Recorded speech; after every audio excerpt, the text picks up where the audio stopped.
Can you just confirm that, please? Yes, so we have got on YouTube the screen that says meeting will commence shortly, so there is a delay coming in, so yes, that'll happen shortly. Okay, thank you very much. Rachel, can we ask you to read the prayer for us, please? Oh, sorry, yes, read the prayer for us, please. Thank you, Your Worship.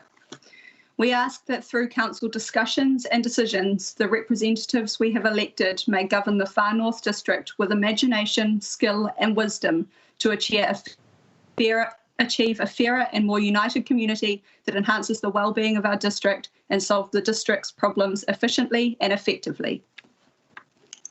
Amen. Amen. Thank you, Rachel. Amen. Appreciate that, and welcome everybody to the meeting. Welcome to all the staff, of course, to our elected members, to our staff. Can I also welcome the press, because I know that Susan's with us. It's great to have you on board with us, Susan, and also those members of the public who are either joining us live or who will view this at some stage over the next while, because it's on YouTube. So welcome to our council meeting. This is our first live stream. Excuse me. It's our first live stream. It will now be how we do operate going forward, whether we're meeting by the team system or whether we're meeting in person.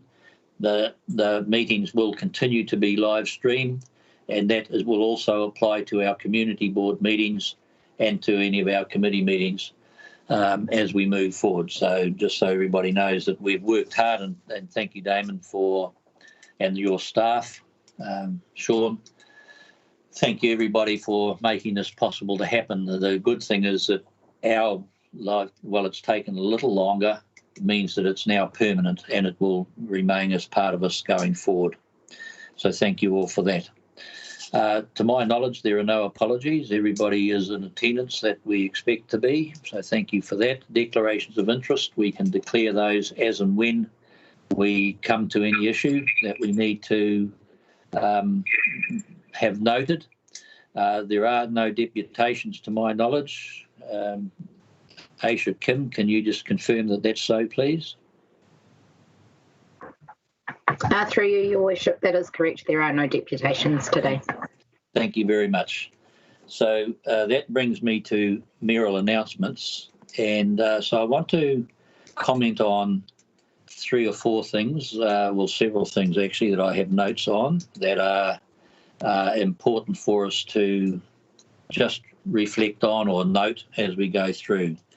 The first is the issue of rate payments. As you know, yesterday was our final payment for our quarter, and so we're now waiting to see what impact there has been, and we'll wait for Will and Janice to give us advice on that as we move forward. One of the things that I just want to say, and I've had a positive comment generally from members of the public who have had challenges in meeting their rates. They have, in the main, I've got to say, Sean, Will and Janice and the team, thank you for the positive attitude. The decision we took as a council to give a 6 months postponement, and then where necessary, the matter would be the ratepayer would come back to us and discuss what we need to do from there on in. That generally has been received positively. So we will continue working with our community to make sure that we're there to assist and not to impede. And so thank you for that positive process. And councillors, I just want to say we've taken, in my view, the right approach, and we will continue to do so as we go forward. I just want to comment on the issue of Three Waters, which of course has been on local government agenda.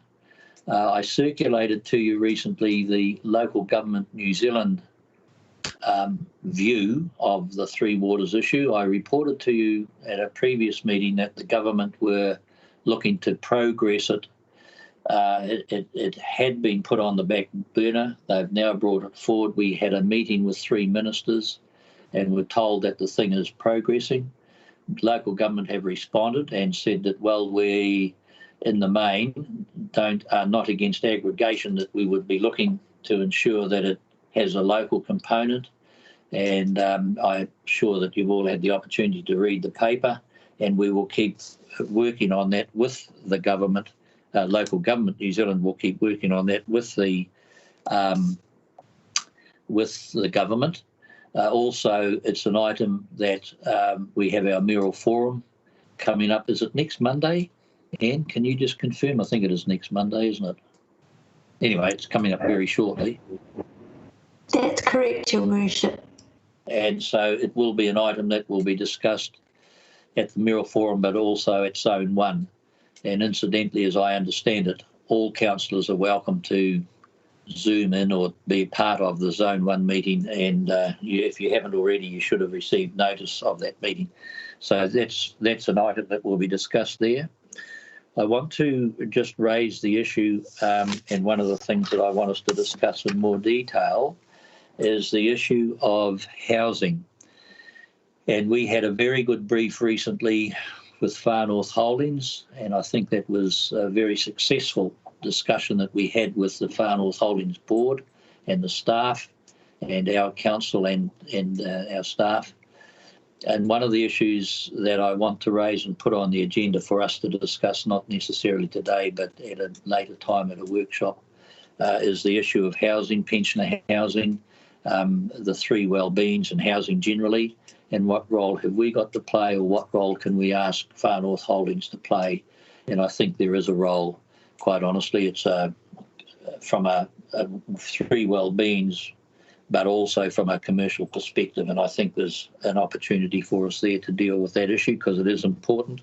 I sent you recently a paper saying that 1/3 of the housing, particularly for our iwi people, is in poor shape, is unsanitary, quite honestly. So there is an issue there for us as a community, as a region, and as a nation to actually address. So I just flag that, if we can note that, please. I want to talk about shovel-ready projects, and as you know, we've got a workshop on that on Tuesday, and we'll be going through. It's still evolving, the shovel-ready, what is required, and Sean and I had a discussion about it this morning following a discussion he had with Ben Dalton. As I've said before, what they're looking for is basically something that's ready now and that, as far as possible, can be administered, overseen by the community. But there obviously from time to time will be some government and local government involvement in it as well. So that's something. So I just thank you for those of you who have put proposals forward, and we'll talk more about those on Tuesday. And we're getting further as the word is spreading. I'm getting more and more emails from in the community of proposals. I'm making it very clear to them that for them to be successful, they have to be ready, shovel ready to go now, and they have to have the ability to administer it and oversee it. So similarly, we have a very good submission from Kawakawa through Laurel Pratt. And again, one of the requirements there is that there needs to be the issue of how do we actually address the funding of it. The funding will come forward, but they're looking for somebody who's recognised to actually be the recipient and then the payer of the bills. And that's so there may well be a role for council in those sort of circumstances, but we'll discuss those as we go forward. I will raise in committee the issue of the Cycleway Railway and give you an update on that. I just want to comment, you may have seen last night there was a news item around Cape Reinga, and so what is happening there is because of the, I won't go into the detail of it, but there was some campers up there and there was concern that there may be, no one knew where or who they, what their background was, what their health status was. They eventually got moved to Whangarei, but they have been using the walking tracks and other facilities up there. The DOC and iwi and NZT are saying we need to make sure the place is cleansed, that there's no COVID risk before we have visitors go up. And so that is going through a thorough cleanse now. And so that's happening. And at the moment, they're, with the agreement of the 4 authorities, including the police, have got the just making sure people don't go up to at risk. And of course, they're also looking, because of the spirituality of Cape Reinga and the significance, particularly amongst our iwi, looking to have a blessing and an opening on the 29th. So that's in hand, and we're working, all of us are working closely together to make sure that progresses in a positive way for us going forward. I want to, and I will circulate to you the local government handbook, and I just particularly want all of us, and I'm talking elected members and SLT, to read chapter 4, please, because it's something, if we're not familiar with, we need to be. So I just note that at our next council meeting, I might just do a little quiz to make sure that everyone's read it, because if you're like me, you probably won't have. And so just be prepared that suddenly out of the blue, I might pop a question to anyone and say, hey, tell me what chapter, paragraph so-and-so and X about page 21 means. So that's just to make sure you've read it. Anyway, so I've done the rate payments. I just want John Vucic to comment quickly on the issue of Rawene campus. And also Rachel just wants to make some comment on remits, please, John. Yeah, thank you, Mr. Mayor. The Rawene campus is one of those small shovel-ready projects that we're looking at. Why it is a good example is that campus was recently closed. Rawene is a small community, and so right in tidying up the campus and bringing it to readiness, not only actually providing local training, which we'll need to stimulate the economy, but we also create within the campus jobs that can start immediately. So that's really all. There's a group that has been working in it for some time, and they're very keen to start. And they're putting a lot of pressure on all of us to start immediately. And John, there was, I think, an issue around that group getting access to the campus. Has that been solved? Yeah, what is needed immediately is access there so they can assess accurately the work that's needed, and therefore the number of jobs it will create, both on an interim basis and a permanent basis, and the cost as well. So that they need immediate access there, and then they've already got trainers lined up. They're not going to be, the group's not going to be doing the training, but the model they're using, why it's a good model, is that you're not requiring one trainer to come along and then try and make a profit out of a small community. They've got a number of trainers all lined up, ready to go, including local hospitals as well. So are you talking with, is it Andy Finch that you need to talk to about access? No, it's our own council. Our own council have the keys and the code. That's what I say, Andy Finch. Oh, Andy Finch, yes. Or higher up. Yeah, all right. So long as you've got that in hand, I'd like to think that we'd get that sorted out in the next 24 hours, please, because it's important to get that underway. Sean, if you and Andy can work on that with John Vucic, that would be great. Thanks, Rachel, John. thank you. Rachel, can you just comment on remits? You had one put forward. I just remind people that, sorry, and I should have said Local Government New Zealand, the annual general meeting was scheduled for November. There's now discussion that it may come forward to late July or early August. At that AGM, we have the opportunity to put remits. And so we'll discuss that more at our Zone 1 meeting and our Mayoral Forum on Monday. But in the meantime, Rachel just wanted to make comment about a suggested remit she had. Thank you, Your Worship. And I think it's really important for us to note the potential date change, especially because that may eliminate the ability for us to put that remit into the process. It will obviously shorten the timeframe available to us. So I just really want to shout out to Councillor Vucic and Carolyn for the work that they have done on sustainable procurement. And I think that it provides us a really great framework, a really great opportunity to enable social innovation So I'm really keen through the remit process to look at how we can utilise this framework to really send a clear message to central government about what we feel localism should look like. Obviously, local government have the knowledge and the ability to really empower and protect our people in our places, but we need the pūtea to be able to go with that. And it's not a message that would be new to central government. LGNZ have been saying this for a while, and as a sector we have been saying this for a while. I think that this framework provides us a really great opportunity to strengthen that conversation. Thank you. Thank you, Rachel. That's all I have in mayoral announcements. Can I just go to Councillor Court, Deputy Mayor? Is there anything that I've missed off there, Anne, that I need to, any further comments that you can think of? I hadn't given that too much thought, Your Worship, so nothing is springing to mind, but thank you for the opportunity. Thank you, now that I can unmute. And we can, at general business at the end of the meeting, if somebody has an issue to raise, we can do so then. So that brings us now to the, thank you all for that, brings us to the confirmation of 5.1, the confirmation of the previous minutes. I'll so move. Do I have a seconder, please? I'll second those. Thanks, Your Worship. Councillor Tippania. Thank you, Moko. Appreciate that. Is there any amendments or any comments that anybody wishes to make, please? If not, I will ask people to vote. So just let me get my voting list. Councillor Court. In favour. Councillor Clendon.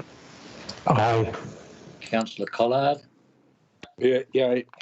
Councillor Foy. Yes. Councillor Radich.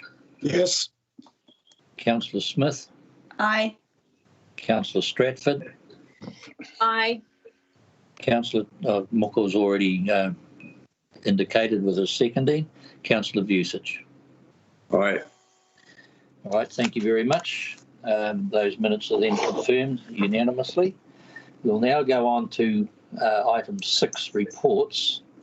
And the first is 6.1 on page 21. There's a recommendation here, which I'm conscious of the fact that John Vucic wishes to move an amendment to the recommendation. I'll move the original recommendation. Thank you, and I'll happily second it. And now I will pass the meeting to John Vucic and ask him to please put in his amendment that he has suggested. John. Yeah, thank you, Mayor Carter. The amendment, as you'll see, I'll just talk to it. I'll read it out first. I think you've got a copy of it there. The Council approves financial contributions of 6,720 GST exclusive each, and here's where it changes, each to the Kawakawa Business and Community Association, KBCA, Kaikaei Business Association. John, can you just slow down so the staff can type out, please? Yeah, I can email it to them, actually. Through you, Your Chair, that would be fantastic if Councillor Vucic could email it through. Yeah, and the email address is to Aisha, is that? Or, If you could send it to the governance team email address, please. right, I'll do that. Can I carry on? John, can you do that while I carry on reading it out? Thank you. So, each to the Kawakawa Business and Community Association, Kaikaei Business Association and the Kaitaia Business Associations for expenses relating to the CBD lighting schemes in those towns to be funded from the Eastern, Western and Northern Amenity Development Levy Funds respectively, and that the consultation for targeted rates be added to the LTP for future funding of these schemes. While that is coming through from your email, John, I'll just talk to it. The reason for that is the Kaikaei Community Board and the Kaikaei Business Association have for some time been actually wanting just exactly this and have been struggling to make traction, being turned down. And so I was delighted to see Kawakawa get it across the line, and therefore I'm supporting that. But I'd also like the support for the Kaikaei Business Association.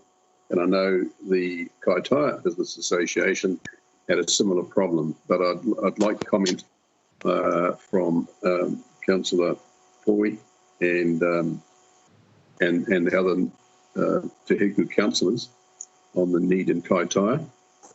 And I'd also like to hear comment from the Mike Edmonds, the chair of the Kaikoai Community Board. So that's the reason. It's been an ongoing effort, and as part of our prayer, which we read out, as part of wellbeing across our district, and being equitable, I think it's only fair that we include those towns that are struggling with similar problems. Thank you, Councillor Vucic. Do we have a seconder, please, for Councillor Vucic's amendment? I'm happy to second that, Your Worship.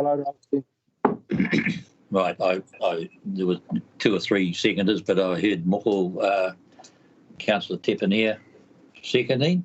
So the floor is open. Is there anyone else wishes to make comment? Felicity, would you, from Kaitaia perspective? Thank you, Your Worship.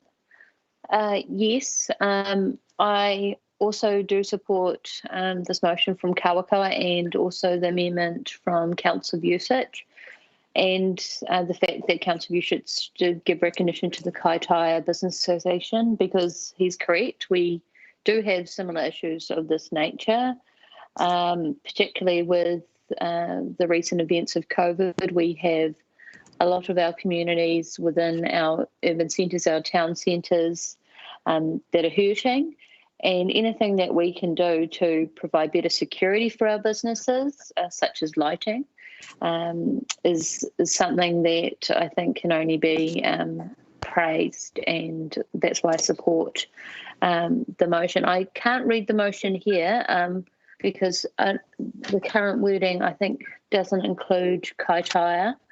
I'm just trying to. It's been emailed. Bring that up. Being emailed. I understood it was being emailed. I'll just. Which were the 3 towns included, John, please? There were Kawakawa, Kaikoai, and Kaitaia Business Association. Thank you.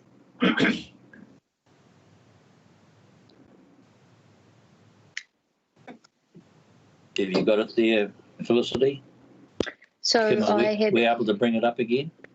I've been messaged it here, and that council approves financial contributions, 6,720. So there it is on the screen now, Felicity.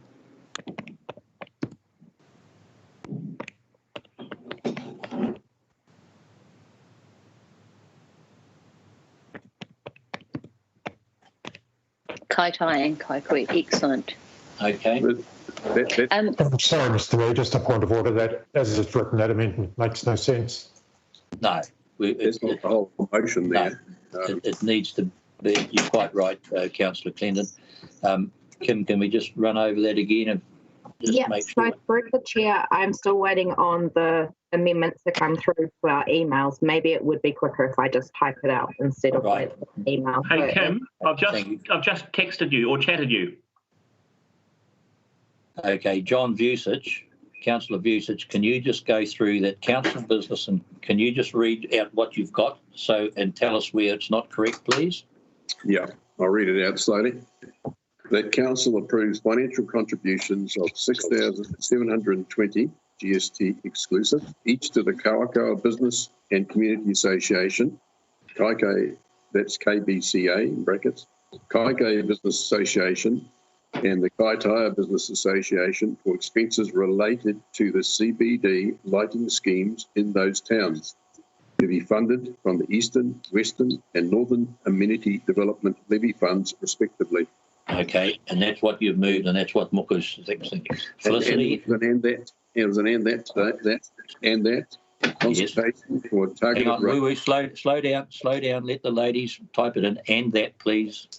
Kim? And that consultation for a targeted rate be added to the LTP. Hang on, John. Hang on.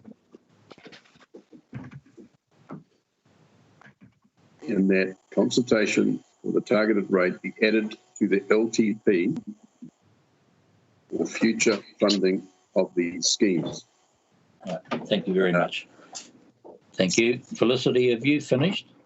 That's for the funding of the schemes, not spends, by the way. Can we change the word spends to schemes, please? Schemes, yeah. Thank you. Felicity, have you finished? Thank you. I just have one more comment with regard to the fund that is to provide the lighting. The amenity lighting doesn't only provide better security to the buildings or businesses themselves within the CBD area or township area. They also provide better amenity for the people visiting the town. So the benefit is not just for those businesses. So I want to reflect that it has a much higher public good than that. So the businesses themselves should not be bearing the cost as a targeted rate just to those businesses. I feel that the general rate should be paying a portion towards that also. We'll have that discussion, Felicity. Thank you for, right, so now I've got Councillor Court wishes to speak, Councillor Clendon, Councillor Stratford and Councillor Collard. In that order, please. Councillor Court, the floor is yours. Thank you, Your Worship. Whilst I'm not unsympathetic to the intent of the amendment, what concerns me is that we have signalled 3 business associations. We have a significantly higher number of business associations than the 3 that have been signalled out. Some of the business associations have bespoke independent funding models, either through a business development rate or an amenity fund. So it's not clear to me on who's actually paying the bills in each of these 3 business associations that have been put forward. If we were to capture every township in the far north, that would be a significant spend. And I'm concerned that this is a reactive resolution on the back of a request from Kawakawa that hasn't had the opportunity to have a comprehensive staff report that can address the long-term funding impact. So whilst I'm not unsympathetic, I would be much more comfortable if this matter was deferred to the annual plan and we could have a considered report back from Will's team that looked at the financial implications of this across the district and make sure that we capture all the business associations that might need this funding rather than just a slap in the dark. Thank you. Thank you, Councillor Court. I will ask John Vucic to, when he responds, to pick up those comments. Can we go to Councillor Clendon, please? Yeah, thank you. I'm inclined to agree with Councillor Court. It does seem a bit, not arbitrary, but the request from Kawakawa, 6,720, apparently relates to the actual cost of electricity supply for 2 years. I would be much more comfortable with the amendment if we actually knew what is the actual cost of providing electricity in those other 2 towns that have been mentioned. I'd be very surprised if the cost is exactly the same or even in the same quantum. Councillor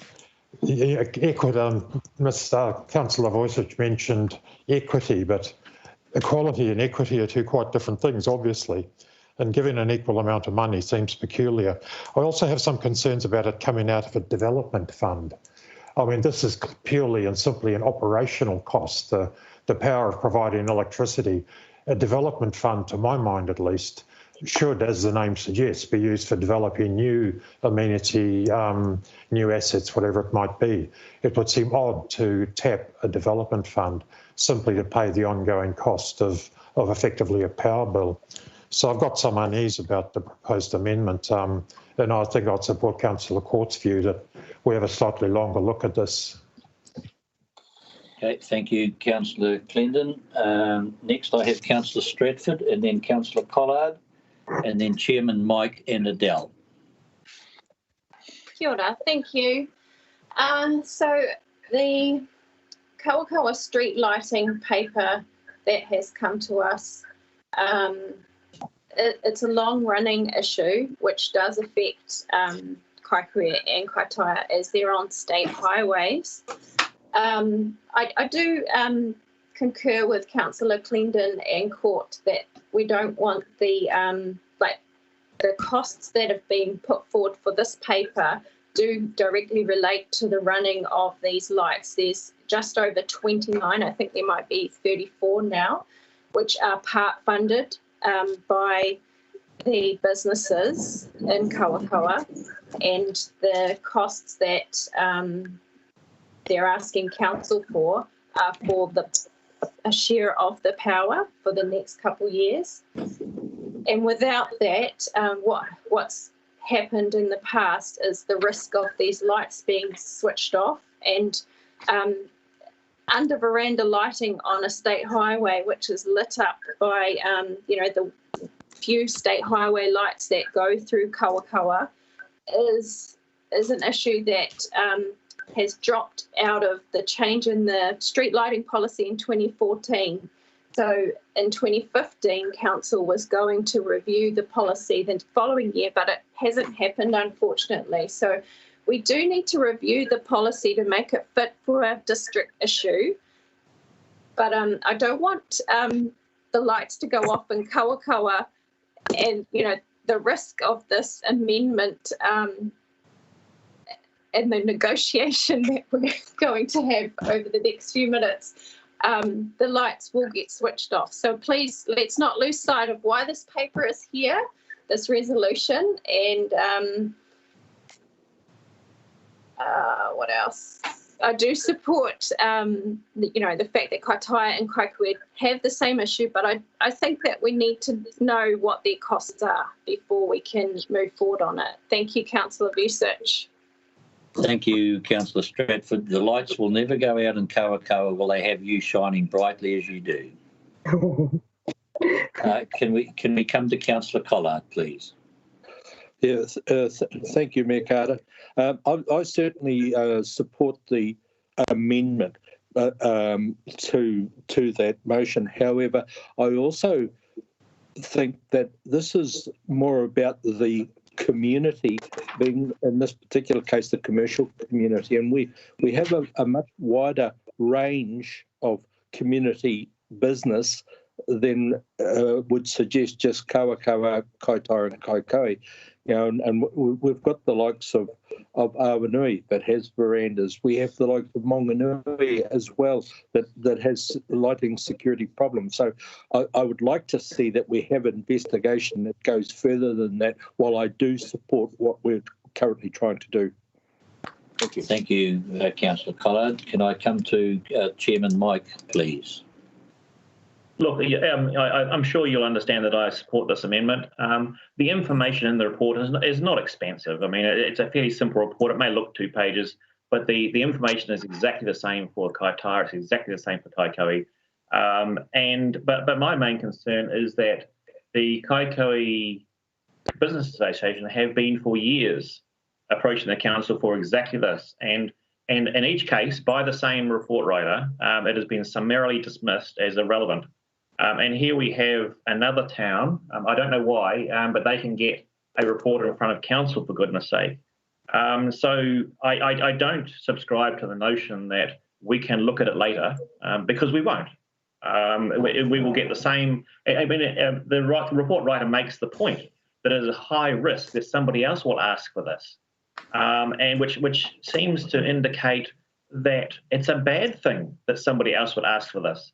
So I personally believe that in the future, we will make all sorts of excuses not to consider Kaitaia, not to consider Kaikohe, not to consider Kerikeri, and the only town, for whatever reason, gets this as the one that is this one. So I can't understand, and I will be asking for the information. I cannot understand how this one made it to council where the other ones cannot. That's all I have to say. Thank you. Because of the community board resolution, Mike. Order. Thank you. Thank you very much. Very good point. Thank you, Councillor Stratford. Can we hear from Councillor for Chairman Adele, please? Thank you, Your Worship. I'd just like to thank John Vucic for bringing this amendment to the front of council. I absolutely support this. Our community up here about 3 years ago highlighted the fact of safety in our town with regards to lighting, because there was a real spat of burglaries at the time. So I'm absolutely applauding this, and thank you so much for highlighting this. Thank you. Okay, thank you. I have now Andy Finch, who wishes to speak, and then Janice, and then Belinda, Chairman Belinda. Andy, can we come to you, please? Thank you, Mayor John. I would just like to comment around the debate that's been had, and in particular, just reconfirming why this paper has been brought to you at this time. My predecessor, as general manager position, had previously made this payment to Kawakawa.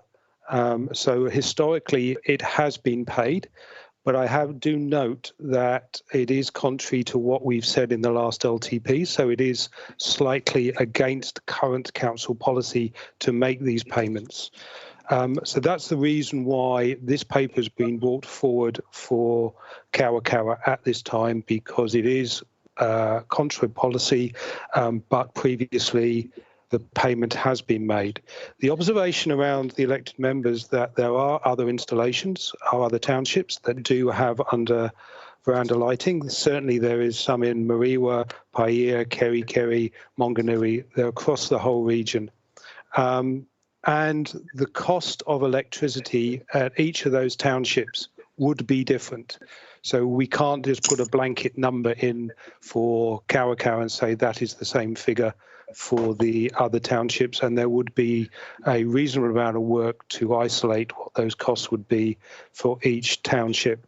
However, my team have done some preliminary work, and the estimate of cost, should elected members wish to roll out electricity payments across the whole region, would be in the order of 60,000, 70,000 a year to meet the total demand. So that is not an insignificant sum. The other complication, of course, is some of the installations are direct wired into business premises. So collecting the costs from the business association and directly wired at each of the township would not be as straightforward. So that's really just some comments back from staff. I do have the report also available if there are more technical questions. Thank you, Andy. Appreciate that. Janice. I just wanted to point out before the decision is passed that the Te Heku ward have already used all of their amenity funds, so there are no funds from which to draw for the Kaitaia provision. There are funds for both the Bay of Islands and the Kaikohe Hokianga wards, but not for the Te Heku ward. Thank you, Janice, for that information. That's helpful. Okay, Chairman Belinda wanted to make a comment, please. Thank you, Janice. Yes, thank you, Your Worship. Just to fill you in, this has been historical. Over the last probably 10 years at least, the Kawakawa Business Association has had difficulty with meeting the costs and the businesses. The previous community boards have on two occasions, as I'm aware, funded the operational cost of the under veranda lighting, mainly from an amenity safety perspective, because it was becoming very dull along the highway at night time. We actually, in the past, have asked the Kawakawa Business Association to go away and consider and come back with a lighting plan, a modern up-to-date that did not include total connections to businesses as part of the Main Street upgrade development. I would like to see this go in the LTP as a project, and now with what's happening in Kawakawa, I think it's time that the whole situation is addressed so that the operational expenses don't keep coming back on the community board. This is probably why it's where it is today, and I support what Councillor Stratford was saying. Thank you. Thank you, Chairman Belinda. Appreciate that. I have no further indication that anyone else wishes to comment. I think we've taken... Oh, Rachel, you wish to comment. Thank you, Your Worship. I'd like to support the comments that have been made by my colleagues in terms of highlighting, and also by staff, thank you for that input, by highlighting that this is clearly something that is right across the district. And I think that we have an obligation as district-wide councillors to take a more strategic approach. If this is an issue to our communities, if it's a challenge to ensure that we are enhancing and promoting vibrant communities that are safe, that are sustainable, then we need to take a district-wide approach to that. And I'd like to see us do that in a more strategic way as opposed to ad hoc. I'm not opposed to funding this because it is, I agree with Councillor Foy's sentiment that it is incredibly important to ensure that our communities, especially our business communities, are safe. However, I don't think that this is the right approach to take. Thank you. Thank you, Councillor Smith. Point of order, Councillor Court. Thank you, Your Worship. We've heard from our financial officer that the Kaitaia Amenity Fund has been fully expended. Therefore, the recommendation cannot be put in its current form as there is no money to inform it. So we will either need an amendment or you will have to make a ruling on that. Okay, thank you very much. Thank you, Councillor Court, for drawing that to our attention. I will take advice, please, from Sean, from the appropriate staff as to whether before I come to you, John, to give you a right of reply, can I just have comment on that specific that Councillor Court has brought up, please, Sean, or whoever the appropriate staff can advise us? It's a tricky one, isn't it? Yeah, John. Yes, it is. That's why I passed it to you. Yeah. Look, one option is just to consider what's been made clear from Janice, from the CFO, about the financial situation, is to let that be just one of the many considerations that councillors make in voting on this amendment. The alternative is to propose another amendment which accounts for the lack of funding. What would you like to do? Again, I'll be guided. I need to be guided. If we haven't got the funding to do the resolution, I will pass this now to John Vucic. And John, perhaps you can comment in your right of reply on how we will address that issue. It seems to me that practically we probably can't proceed as your resolution says because the funding isn't available. I think the important thing and what I've got out of the discussion we've had is that there is no one opposed in principle to what we're trying to do, but it's a matter of making sure that we're dotting the I's and crossing the T's and we have further consultation going forward. So, John, I'll pass the meeting to you. Point of order. Oh, Matty, of course. Point of order, Mr. Mayor. Pardon? Yeah, point of order, Matty. Yeah, the floor is yours. Yeah. Okay, there's no money left in the community board in Kaitaia. I got involved in lighting of the main Commerce Street a number of years ago, and it was bad, but we got it all fixed up.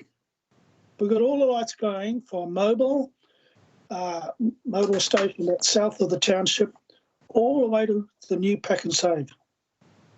And all those lights are going and the businesses are secure. And that's probably one of the reasons why the money's gone. Right. You know, so I don't know where Felicity and Adele are coming from. And maybe a good idea for them to go out tonight and have a look and see if those lights are going. A point of order, this is about the electricity supply cost. If Maddie doesn't read the report, then you'll need to pull him up on that, Your Worship. Thank you. All right. I'm talking about the lights. Yeah, okay. And we're talking about the power supply. But thank you, Maddie, for your comment, and thank you, Felicity, for your reply. John Vucic, can we come to you, please? Yeah, thank you, Mr. Mayor. Thank you to fellow councillors for your comments. And I actually understand where you're coming from. I do appreciate that something like this should not be done, as Rachel mentioned, should not be done reactively, and we should be looking at the whole district. But why I've included Kaikai, which I do know quite well, they have for some time. So we're talking about a lot of time. It is not reactive, Councillor Court, and not a shot in the dark either. The order of magnitude of their costs are that figure. I know I made it exactly 6,220, but we could actually put a upper limit. So, Mr. Mayor, I'm suggesting maybe I can reword that so they have an upper limit of no more than, say, 6,500 for Kaikai.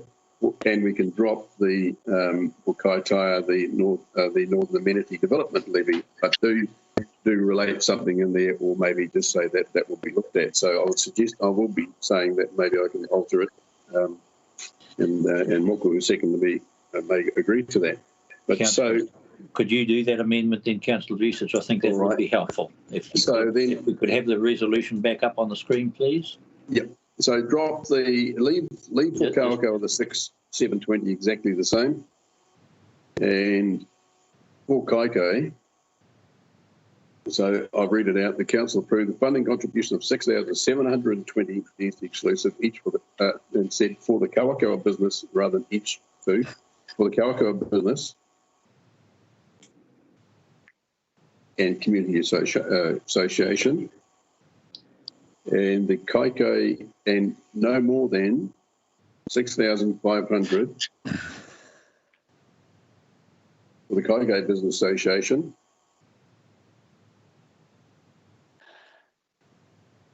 and Kaitaia Business Association. They're a bigger town, so they're probably getting less than they need, or expenses relating to the CBD lighting schemes in those towns to be funded from the eastern, western areas from the amenity development levy. And don't mention Kaitaia, where that funding is coming from. That will be to be decided, and that the consultation for the targeted rate be added to the LTP for future funding of these schemes. And that's the amendment I would suggest. So I know that So thank you, John, for that amendment. Moko, do you agree with that amendment as seconder? We just get some advice around if we're able to even provide funding from east and west for the north. So, Sean, Will, Janice, can you comment on that, please? Janice, thanks. I didn't quite hear the question. Is it, can we fund northern from eastern or western funds? Is the question is this resolution appropriate given the advice that you gave us of the lack of funding for Kaitaia? For the Bay of Islands ward and for the Hokianga ward, yes. I'm just a little concerned that we haven't identified the funds for Kaitaia, because that leaves it open as to where's that going to come from. Further point of order, Your Worship. We must identify where the funds are coming from, otherwise the amendment must fail. Yeah, you're quite correct, Councillor Court. I'm wondering at this stage, John, whether we leave the Kaitaia Business Association out in the meantime and we deal with Kawakawa and Kaikoui on the basis that as we go forward, we add these issues into the long-term plan, as Rachel said, not just for the three towns, but to cover our townships. Okay, then I'll drop the Kaitaia reference out of there. Okay, thank you very much. Moko, are you satisfied with that, please, as seconder? Yeah. Okay, all right. Well, we've had sufficient discussion on it, and I intend now to put the amendment as it read. Just let me, Kim, if we can vote by division, please. Yes, we will. We'll vote individually. Okay, Kim, are you satisfied with that wording? Through you, the Chair, yes, I am. Janice, does that? Yes, that's fine, Your Worship. Thank you. All right, so we will come to, we'll now vote, and as we do, we'll start with Councillor Court, please. Thank you, Your This is for the amendment. Yes, based on the amendment, the agreed changes to the amendment, I'm in favour. Thank you. Councillor Clendon? Opposed. Thank you. Councillor Collard? Yes, I'm in favour. Thank you. Councillor Foy? I'm in favour. Next time we'll include Te Heku. Thank you. Councillor Radich?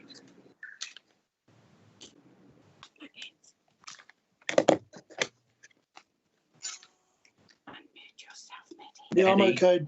Yeah. Thank you very much. Councillor Smith, 4.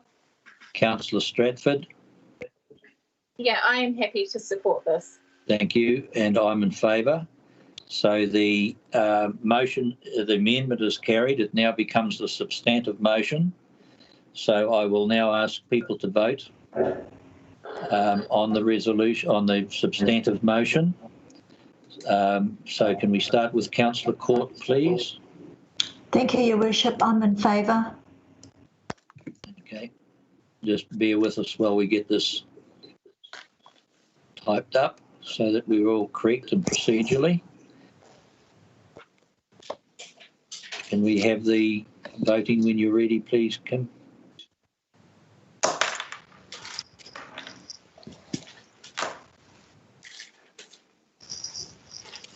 Right, Councillor Court's in favour. Councillor Clendon? Aye. Okay, Councillor Collard? Yeah, I'm for it. Councillor Foy? Yes. Councillor Radich? Aye. Councillor Smith? Aye. Councillor Stratford? Aye. Councillor Tepaneer? Four, thanks. Councillor Vucic? Aye. And I'm in favour. So the motion is carried. Thank you very much, all of you, for that input. Now just bear with me while I get my next thing. We're going to 6.2. Just bear with me while I get my other screen back up. 6.2 is on page 27, and it's to do with the Kawakawa water treatment. And the recommendation is that council approves unbudgeted capital expenditure of 195k to cover the cost. Though it's on the screen, I don't need to read it. Oh, sorry, no, it's not. Can we come to this resolution, please? There we go. Thank you. So it's there on the screen. I'm happy to move it. Do we have a seconder, please? I'll second it. Thank you, Councillor Vucic. The floor is open for comment. Councillors, we'll take, if we need to, we can take Kelly? it in. Kelly, thank you very much, Kelly. If you can, you may have already teamed me. I'm still. Oh, sorry, I forgot. No, that's okay. That's okay, Kelly. Away you go. The floor is yours. If anyone else wishes to speak, if you can teams me, please. Thank you, Yeah, Kelly. so, the floor is yours. The option of doing nothing is a fine of up to $450,000. So we do need to do this work. That's all I need to say. Thank you very much. Is there anyone else wishes to speak? I haven't had any indication on the teams. If not, then I will put it to the vote. Sorry, Your Worship, can I ask a question, please? Sorry, my mouse wasn't working. I was just not clear as to whether they're... My mouse, both probably. I just wanted to get some clarification around the process of identifying this risk, and this may be a silly question, so apologies in advance, but whether this process has been conducted across all of our plants that may be at risk, or whether this is just a one-off. I'd ask if through the chair, Andy Finch make a comment about that, because there is work to report. Thank you very much, Sean. Through you, Mayor John, I can confirm that this is an ongoing process across all our water treatment and wastewater treatment plants. The key part of this is complying with the regulations. We do need to do a significant amount of work around water safety plans and operational management plans, and this forms part of the overall package that we're building up to ensure that we operate and ensure that we have a safe working environment for our contractors as well as our staff, and keep a safe operating regime within our water treatment plants. So it is an ongoing process across all of our operations. Thank you. Thank you, Andy. Okay, are there other councillors that wish to comment? I do, Mr. John, Mayor. yes, please. Yeah, it's not. I support this for the reasons given, so I'm not opposed to that. But it's just by way of note, I'd like to see what overall costs we're likely to face as we go looking at health and safety in all our schemes. So that's some future work. Okay, thank you.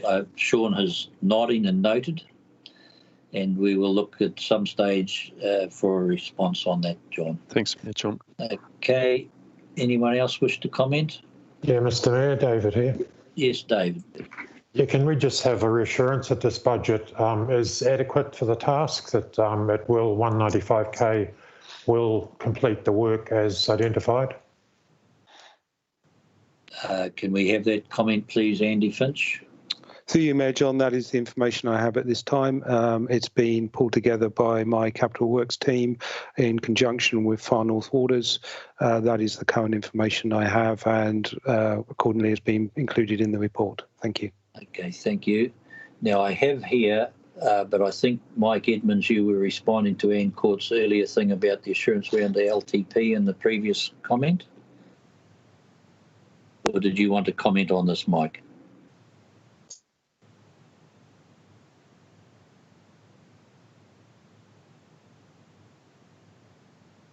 Right. Felicity, do you want to comment? Thank you, Worship. I just wanted to give recognition to Andy and his team. It's good to see this work being done, and that we're having a staged approach to all of the normal maintenance that we should have been doing over the last many years. And thank you, Sean and Andy and the team for getting this a work plan undertaken. I'd like to see a work plan not just covering health and safety, but a work plan showing the stage approach and costs of that for all of our core infrastructure for Three Waters. Thank you for your work. Thanks. Thank you. Could I ask a question, Dave Collard here, as a point of clarification for me? Is Broad Spectrum our go-to contractor to do this work, or is it something that comes from the open market, or have we just selected them? Through the chair, Andy. Through the chair, I might get Tanya to add to this if she feels she can. But in general, we would use Far North Waters, who are our alliance partners. So you may recall that Far North Waters are a blend of Broad Spectrum staff and council staff. So it is a joint solution. Tanya, I don't know if, or David, did you want to comment around the process of getting this done? Through the chair, yes, we've asked Broad Spectrum to undertake this work purely because it's an operational site. If it wasn't an operational site, we would put it to the open market, but due to health and safety reasons, operational sites are definitely best to be undertaken, those works to be undertaken by the operations and maintenance contractor. Thank you, Tanya. We have Kelly Stratford. Thank you. Kelly, you wanted to make comment again? I had the same question as Dave Collard. Thank you. It's been answered. Thank you very much. All right. I just remind people, if you can just indicate you wish to speak on Teams, that helps me. Okay.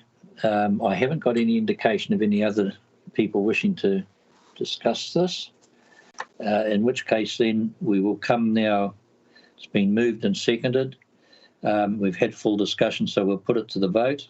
Can we start with Councillor Court, please? Thank you, Your Worship. I'm in favour of this motion. Can we, Councillor Vucic? Yes, aye. Councillor Tepanea? Aye. Councillor Stratford? Aye. Councillor Smith? Aye. Councillor Radich?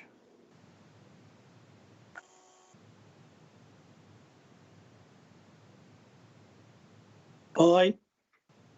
Councillor Foy? Yes.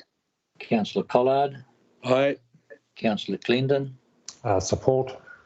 And I'm in favour as well. So the motion is carried. Thank you very much. Oops. Right, just bear with me. So we now go to 6.3 on page 31. Just bear with me while I...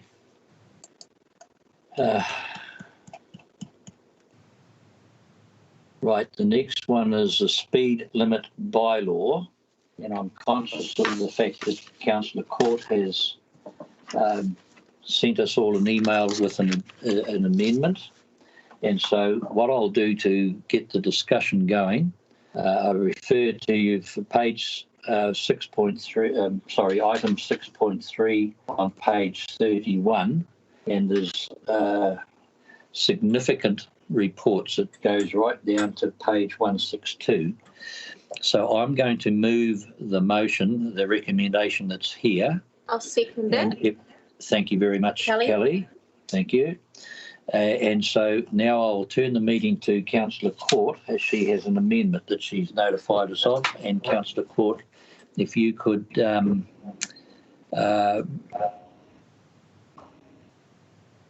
right, in fact, the recommendation is there, Councillor Court. Thank you, Your Worship.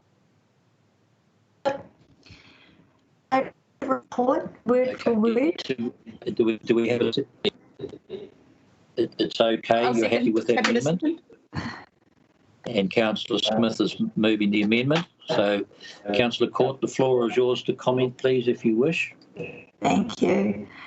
I read the report word for word, and I captured this recommendation in the body of the report at pages 60 and 162, and I'm bringing it forward as a standalone amendment to the recommendation in the paper for a number of reasons. Firstly, when I noticed this recommendation in the report, I emailed the Chief Executive's office and I asked what the mechanism was to capture standalone recommendations in the report.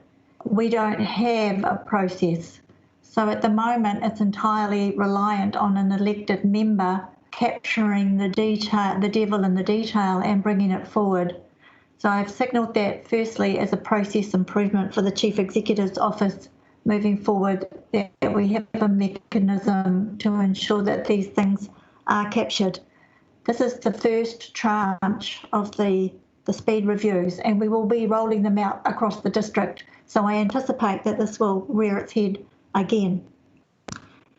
The analysis on page 60 of the report gives quite a comprehensive assessment of the environment of Wīroa Road from State Highway 10 to the Kirikiri Airport, including changes in urban form and characteristics, and recommends that this project, the standalone project, be removed from the speed limit bylaw process and addressed as a standalone project.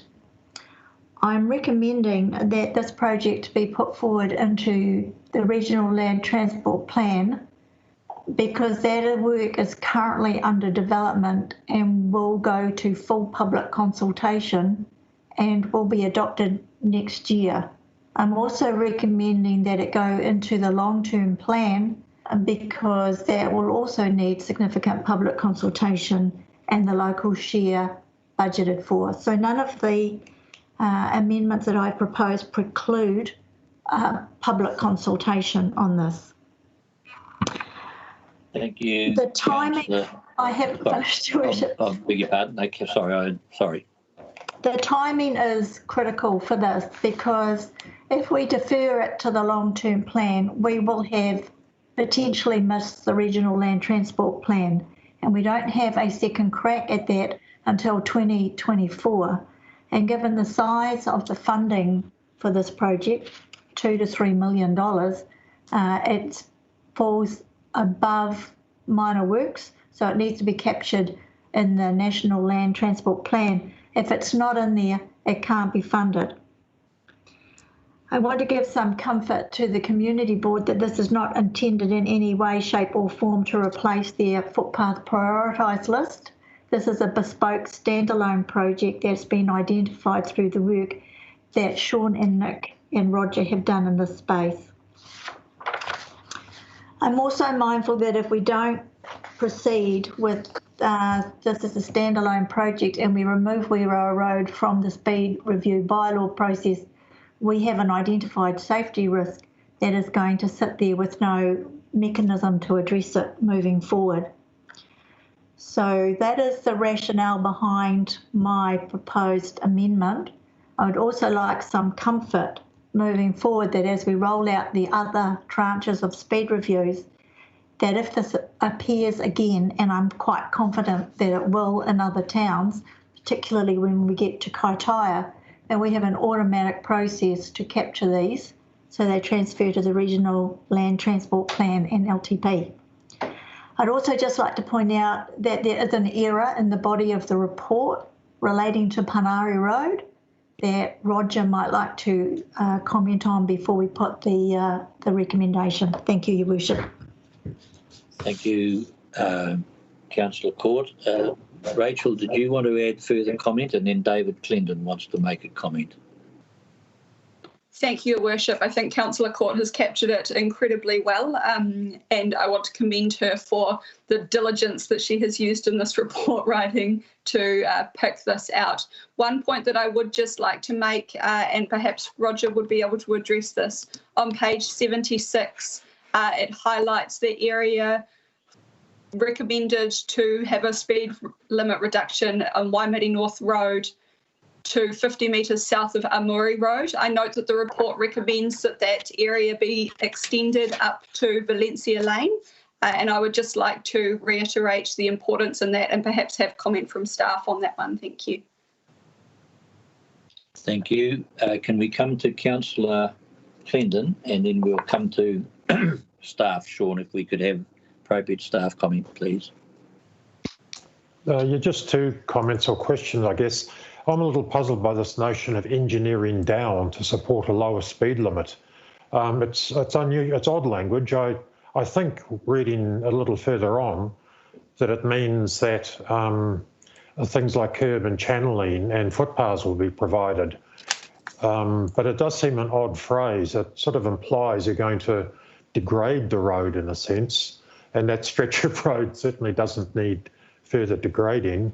My only other comment, in terms of State Highway 10 sort of to the airport or just west of the airport, setting that now at 60 kilometres an hour is going to be very puzzling to a lot of people who will be legally travelling at 80 kilometres an hour along Kirikiri Road, and then as they leave a more sort of urbanised, busier environment onto what still appears as a somewhat more rural stretch, to discover that the speed limit actually goes down. And I think people will quite reasonably be caught out by that.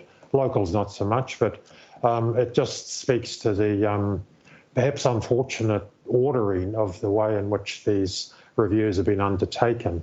And I think it does support the notion that the next review ought to be sort of east of the highway, Kirikiri, Waipapa, Kapiro.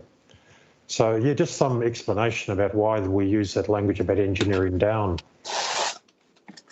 Okay, thank you very much. Can we please, Sean, come to staff to make comment? You might just call on Andy first if you can help with that definition for Councillor Clendon. See you, Mr. Mayor. I'd like to actually just to comment on process, and we do have Sean Baker online who can give some comment around some of the detail along with Roger Ackers as well. So I'll defer the detail to them. Look, I think the issue around the coordination of the RLTP and the speed limit reviews is one of timing. The two processes are being done together, and elected members will recall the work done around the district transport plan has involved a number of workshops with themselves and stakeholders to identify projects along with the safety team. And clearly we do need to ensure going forward there is alignment between those two work streams that are progressing in parallel. So that point is noted and will be addressed, and it is timely that Councillor Court has identified that piece of work in the speed limit review. So that, just to give some reassurances, we will be dealing with that, those two work streams progressing in parallel, ensuring there is coordination and collaboration between the projects that are identified and put into the RLTP and consequently the long-term plan. I'll leave Sean or Roger to comment about the detail on that's been raised by elected members. Thank you. Thank you very much. Through Sean the or Chair, Roger? Daryl Sargent, do you want to just take the lead on this? Thank you. Yes, good morning, all through the Chair. Roger morning, Eckers. Daryl. Good morning. Roger is available. He's listening in and is able to respond to those specific detailed questions. Thank you very much. Roger, can we ask you to comment, please? Good morning. So, sort of like handing things down, I will defer the question about the engineering down explanation of that definition down to Sean Baker, who's on the call, who's did the majority of this report, and with Nick Marshall as well. On the Pungairi Road question, that's been recognised and that correction will be made that that is an error about the speed limit there.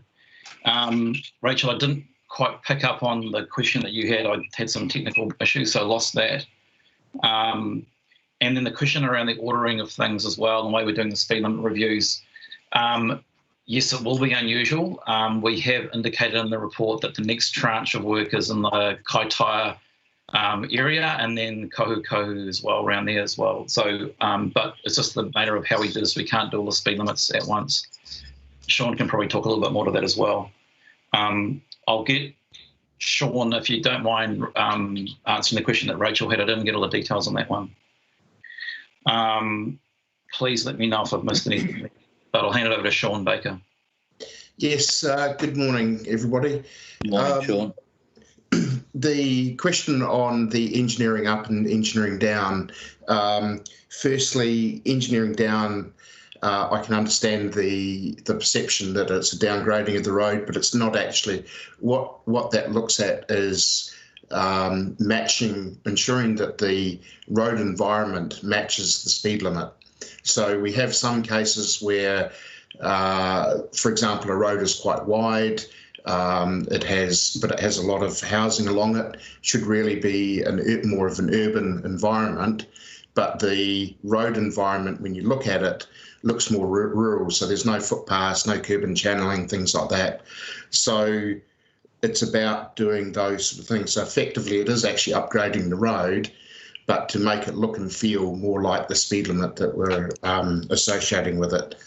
In terms of the Pungairi Road amendment, as Roger said, it was an error, and that's on page, in the tables on page 70 and 71. And at the moment, the first paragraph reads Pungairi Road to Ngāpui Road. That, in fact, should be Pungairi Road to approximately 120 metres southeast of Glendale Heights Road, which is the end of the seal. And then following that, the other part of Pungairi Road, which is unsealed, goes from 120 metres southeast of Glendale Heights Road through to Waieri Road. There was an error, and I'm not quite sure how that one got through. Apologies. The other question that I was responding to, can you repeat that, please, if that's possible? Thank you. Happy to repeat, Your Worship. Yes, please. Thank you, Sean. Just on page 76 in the table for Waimati North Road, it refers to the areas of speed limit change for 60 and 80. It's just a note on page 56 and 6.1.3, it's recommended that those area parameters be changed to reflect the consultation to extend the 60-kilometre area out to Valencia Lane. So I was just wanting a point of clarification as to where that decision would sit. So through you, through the Mayor, that decision, as says, that there was a lot of feedback around Waimati North Road, Valencia Lane, and with a lot of people requesting that the speed limit be lowered, in fact, right through the whole of Waimati North Road. What we've had to do is look at that feedback as well as the road environment to ensure that if we lower the speed limit or change the speed limit, it's reasonable for that road environment. The decision to, or the thought to extend to Valencia Lane is because Valencia Lane is a fairly urbanised or rural urbanised area, and the road environment is fairly similar up to Valencia Lane. So it seemed like a logical change to what we'd originally proposed. Okay, thank you, Sean. Rachel, is that? Can I just ask, sorry, one more piece of clarification. I 100% agree with the recommendation, Sean. I'm just wanting to ensure that the wording has captured it correctly, that will be enforced out to Valencia Lane. Yes, that is correct. There's two parts to this process. So currently what we're asking is that council confirm these speed limits that we're recommending. So that gives us the confidence to then go ahead and sort out contracts for new signage and do all the implementation parts of it.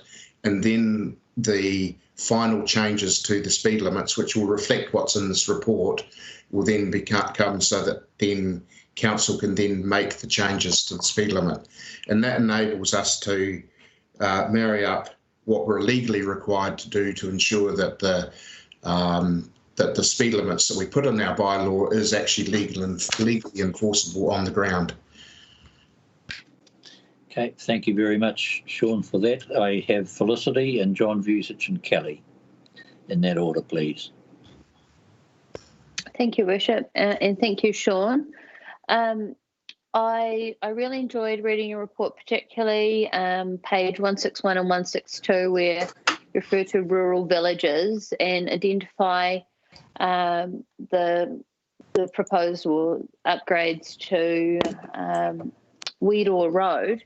I do note, though, that the report talks about urbanisation being recommended, but I know for that area there's no reticulated sewerage, so the density of housing in the speed zone is going to be, lowered to reflect urbanisation, but there isn't going to be the infrastructure to support further density. So by doing this, are we not making efficient use of infrastructure because we haven't done the forward planning to coincide our traffic and our Three Waters infrastructure to interrelate? I hope that we're not looking at just in a speed review silo, that we're looking at it across all the facets of our council development, which means, as per the regional policy statement, we are making the most efficient use of our resources and of our infrastructure.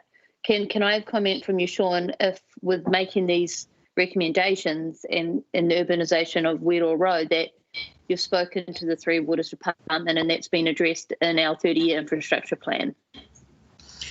I think, is Nick Marshall on the line at the moment? Because I'd prefer to yes. I'd prefer to have that on.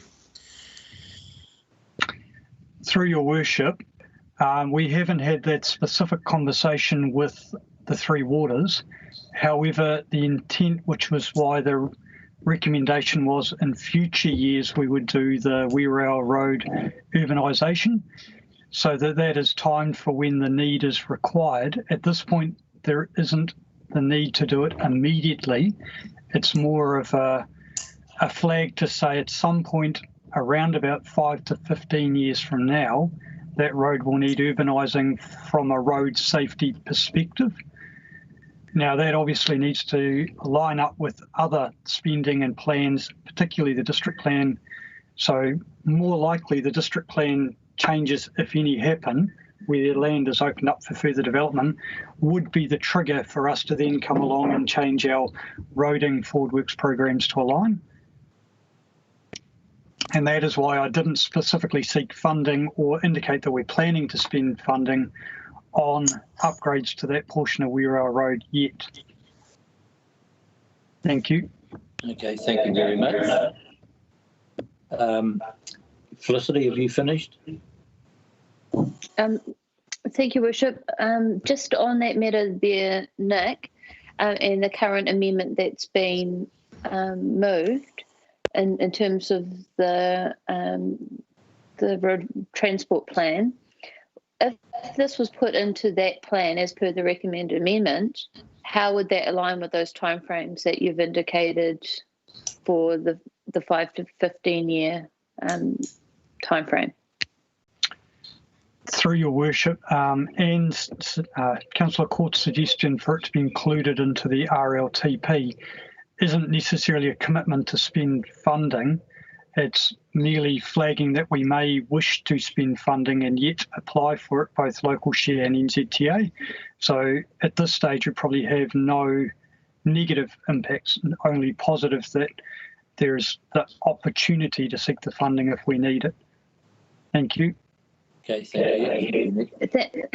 Thank you, Worship. And thank you for that feedback. Just to highlight to Sean and Nick for when we do other speed areas, I will be asking the same question about talking to the other departments of the council who are doing the Three Waters planning to look at the different densities to align with the speed limits, because if we're going to spend the money to urbanise areas, we need to ensure that the Three Waters infrastructure aligns with that, so that the density of housing to come will be enabled by having the reticulated waters. So thank you for your work, and I'm sure we're going to see comments about that in the next speed reviews.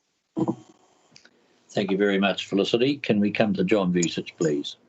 Well, thank you, Mr. Mayor. Councillor Forey actually raised one of my biggest concerns was that this review was not done in a silo. That overall we've got our district plan, we've got our 30-year infrastructure plan, and also we've got our financial plans, and they all need to be aligned to where we want to go. And on top of that, we've got the higher order KPIs such as well-being to consider. So thank you, Councillor Forey. I agree with David Clendon that there's an anomaly there, and I know it will be hopefully looked at later because we've already got an urbanised road, and that's the Kerikeri Road, and a speed limit of 80k with a footpath on it. That really does need to be lowered to be consistent.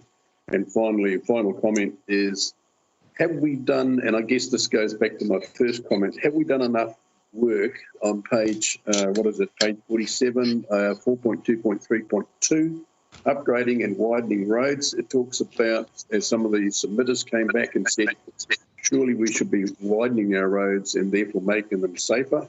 I know this is about a health and safety issue we're looking at here in this proposal, and I'll support it as such. But when we consider the overall economic impact and travel time, that's a big issue which we should be factoring in there. Perhaps we ought to be looking at tidying up our roads so that they can, they are safer. I know there was that report that mentioned autobahns and various other things in Germany, and look at those roads and look at what's been put in there. I think we need to, and that's part of the overall infrastructure strategy in terms of roading, is we should be looking at that design, pulling those factors together, and therefore providing something that is not going to hinder our economic growth in this area. So that's my comments. Just one other thing on page 45, 4.1.3. The climate change was mentioned in there, and it says the legislation does not allow us to manage climate change in there. So why is that section there at all? But we've got enough to read. We don't need, if we can't. I know that that's an issue about emissions, and while that statement says lower speeds, lower fuel emissions, that's a generalised statement, which is actually not true. There's a lot of CO2 emissions sitting still at traffic lights, for example. But again, that's just a general comment. Thank you. Thank you, John. Nick, you want to make a response, please? Yes, through your worship. In terms of the climate change, that was included because in our parallel one in Whangarei, that question did come up. We decided to include it in all our agenda items relating to speed so that we're consistent in our approach. It didn't come up at all in our far north ones that I'm aware of, but we've opted to keep it in the report for consistency so that we can have a similar report going for all of these tranches across the 3 districts in Northland. As to the infrastructure strategy and us looking at the road widening where required, I can tell you we are working on that. That is part of the Safer Network Program pipeline tool that NZTA are developing across the country, which is in response to the Road to Zero strategy, which has the aim to reduce death and serious injuries by 40% within the next 10 years.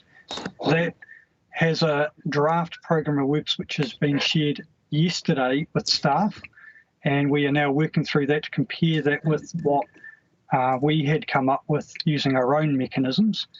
What I can say is to achieve the targets government has set us, the level of funding that we're currently spending will not be enough, and that's something we need to address with NZTA. The other element of that reduction is speed management is one of the 3 key tools that we have available for achieving that outcome, and probably the cheapest tool, and that's why we're focusing on it first. Thank you. Thank you very much. Thank you, Nick. Just look that clause is there, climate change.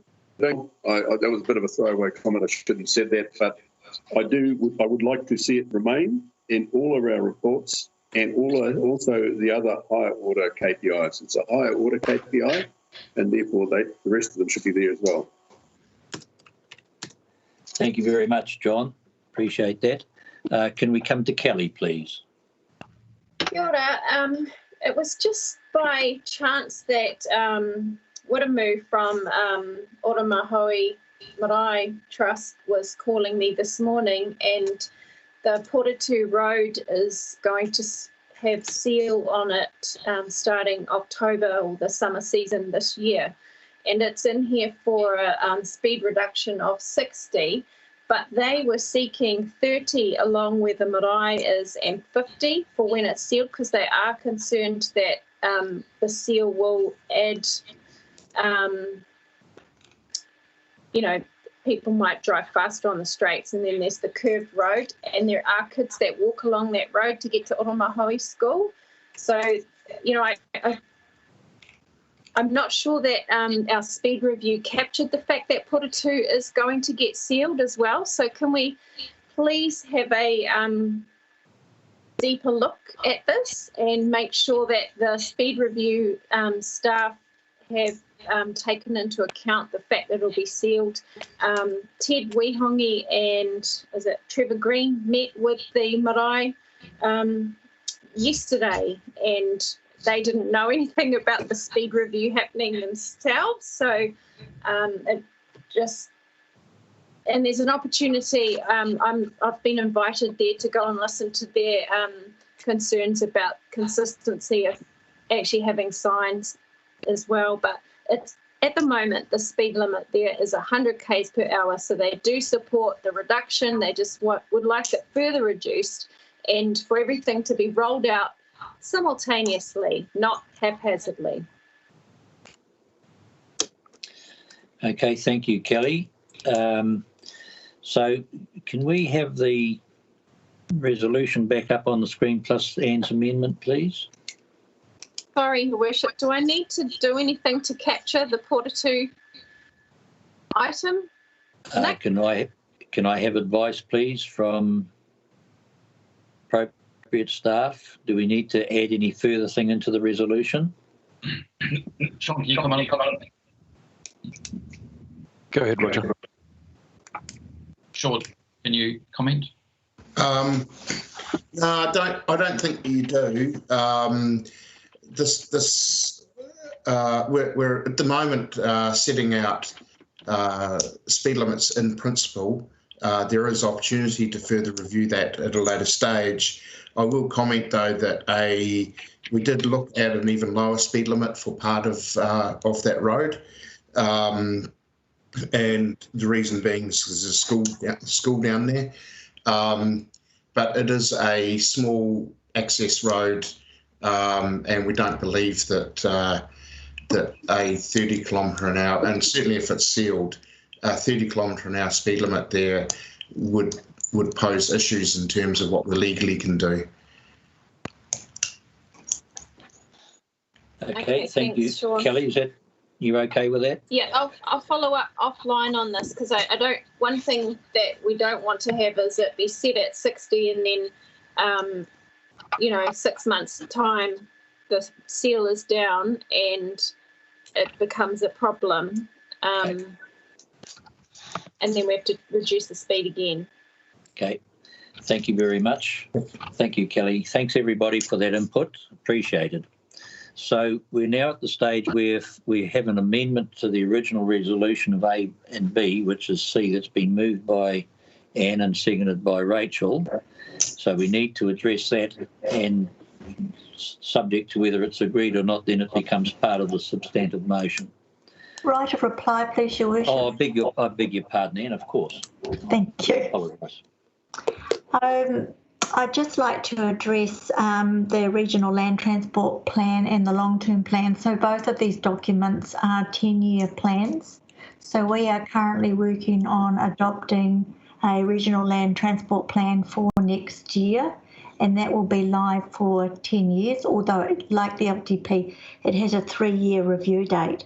I do note on page 60 of the report, particularly in regard to my amendment, the report writers have suggested that engineering should be looked at within 5 to 10 years, so it fits within the time frame of both the Regional Land Transport Plan and the long-term plan.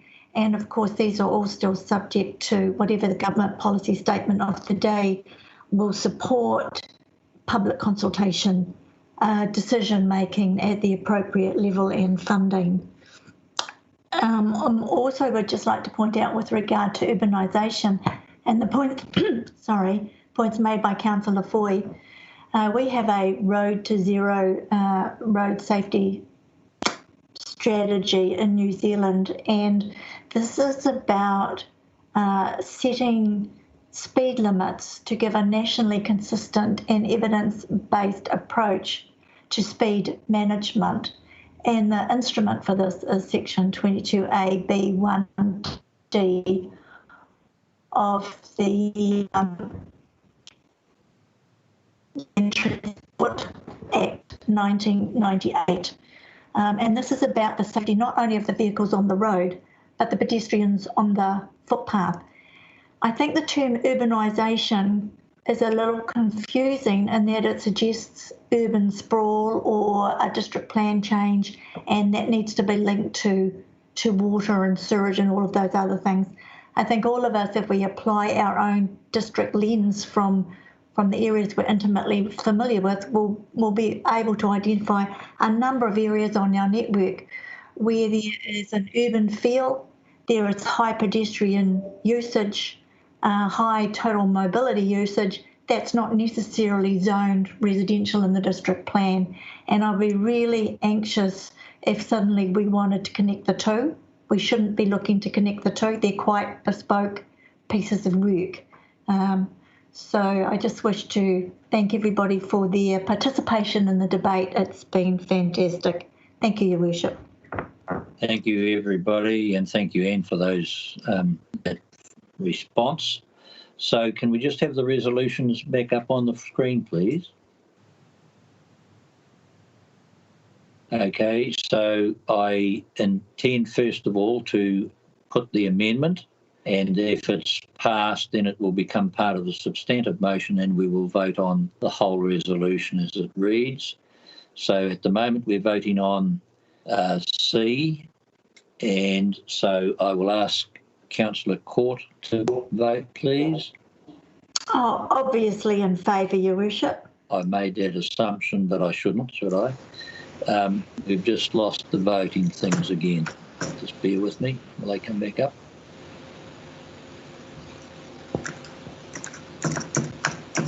Thank you. So Councillor Court, can we then come to who moved? Rachel as the seconder? Aye. And then can we come to, now I've lost my voting page. Just bear with me, I'm sorry folks.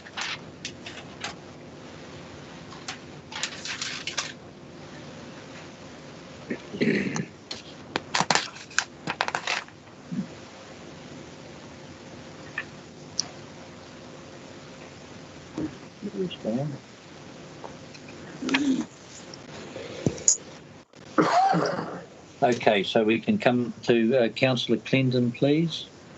Support. Councillor Collard. Aye. Councillor Foy. Support. Councillor Radich. Aye. Councillor Stratford.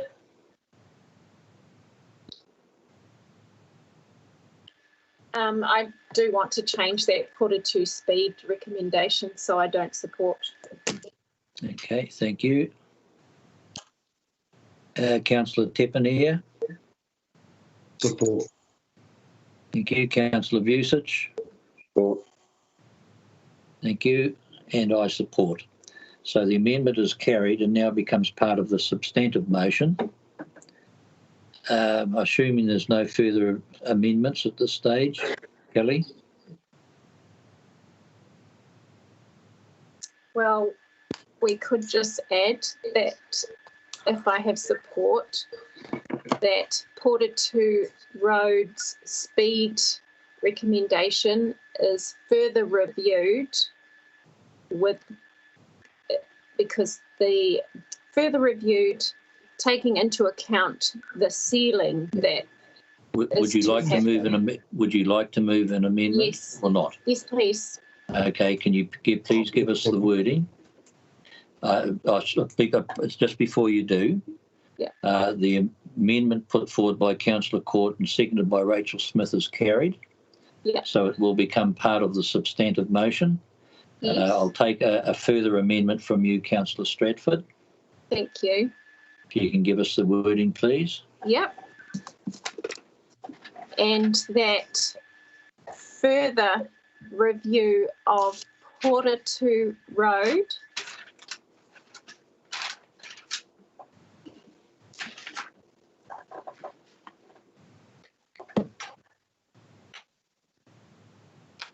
with a P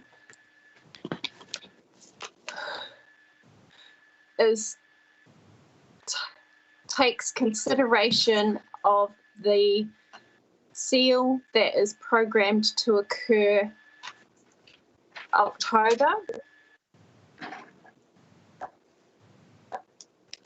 and community view that it should be 50 k's and 30 k's in front of the marae.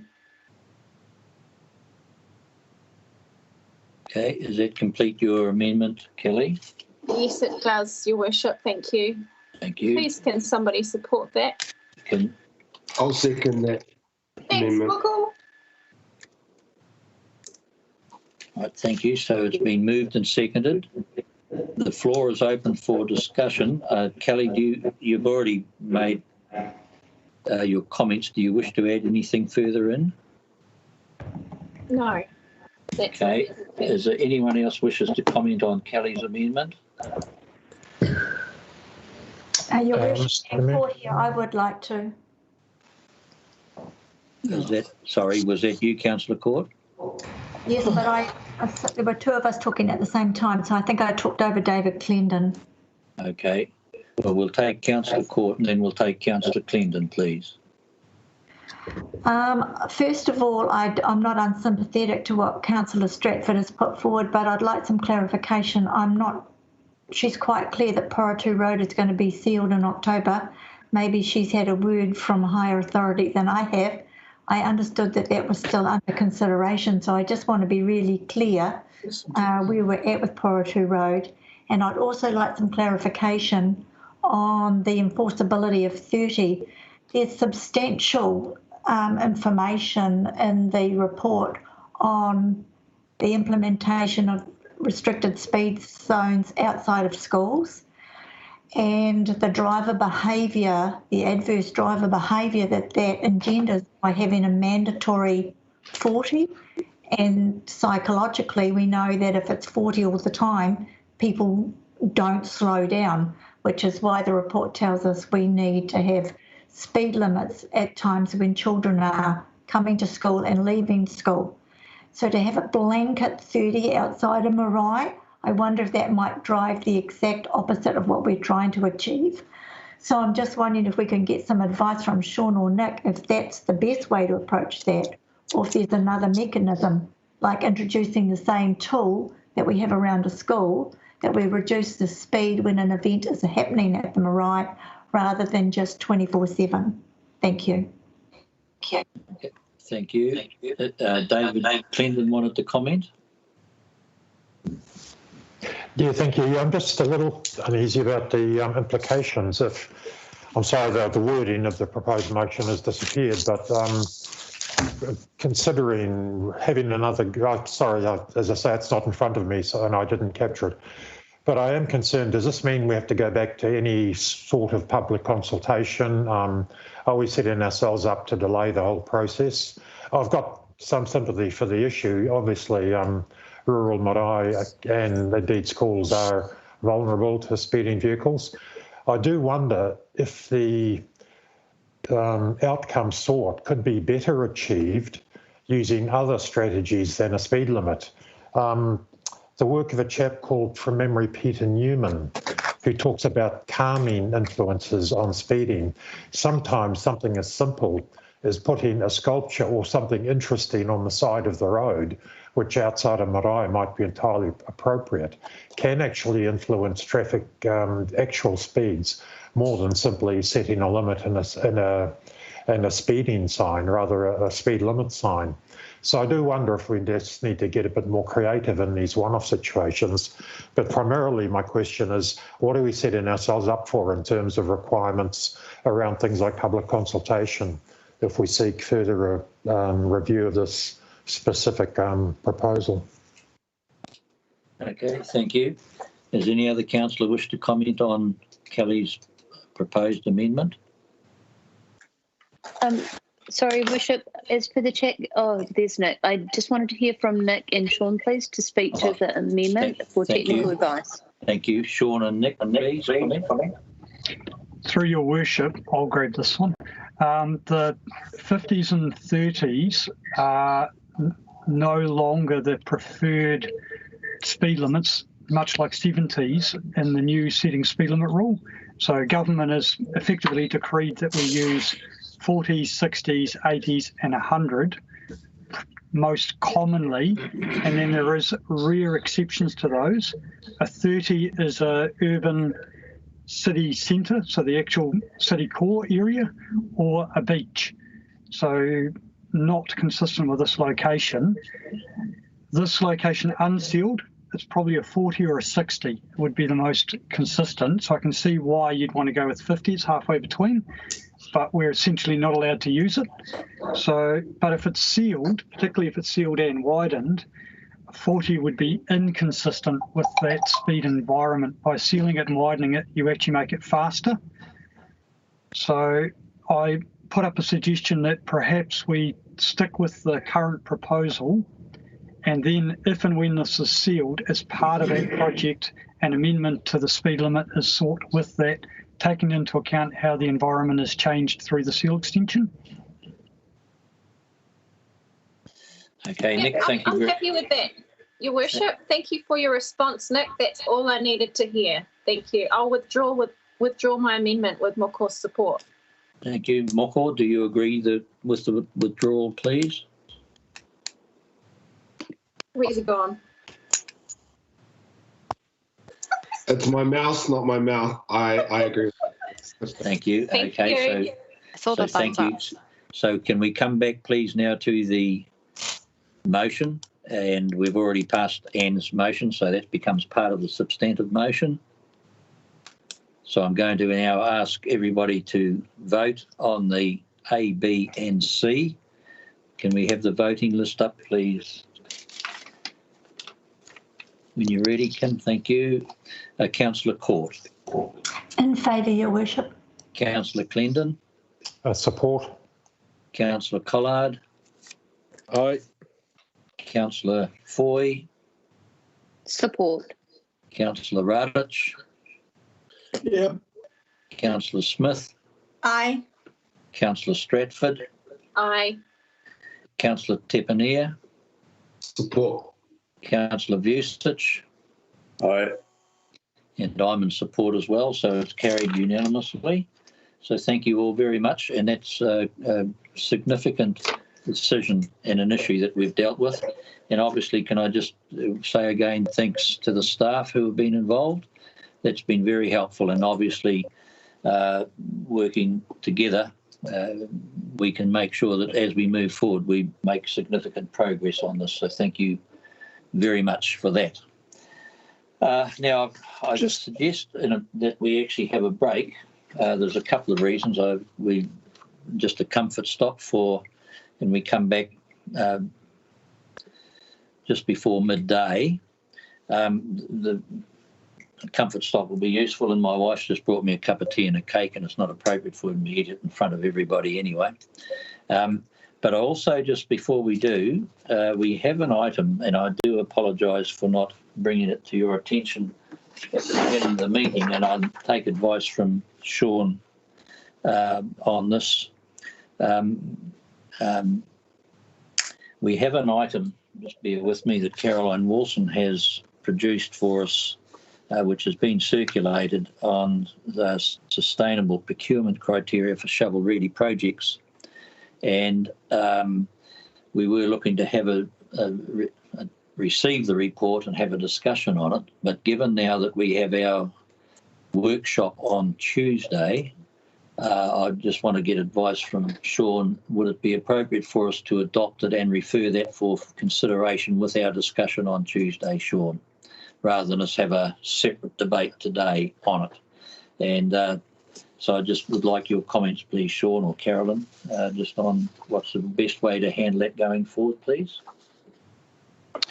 Well, I'm going to seek, thanks, Mayor John. I'm just going to seek Will Taylor's response in a second. Oh, thank you. There is there's largely separate piece of work, and the social procurement paper is looking for your approval around what, as we put it colloquially when we last discussed this, what are the things you want to change in the world?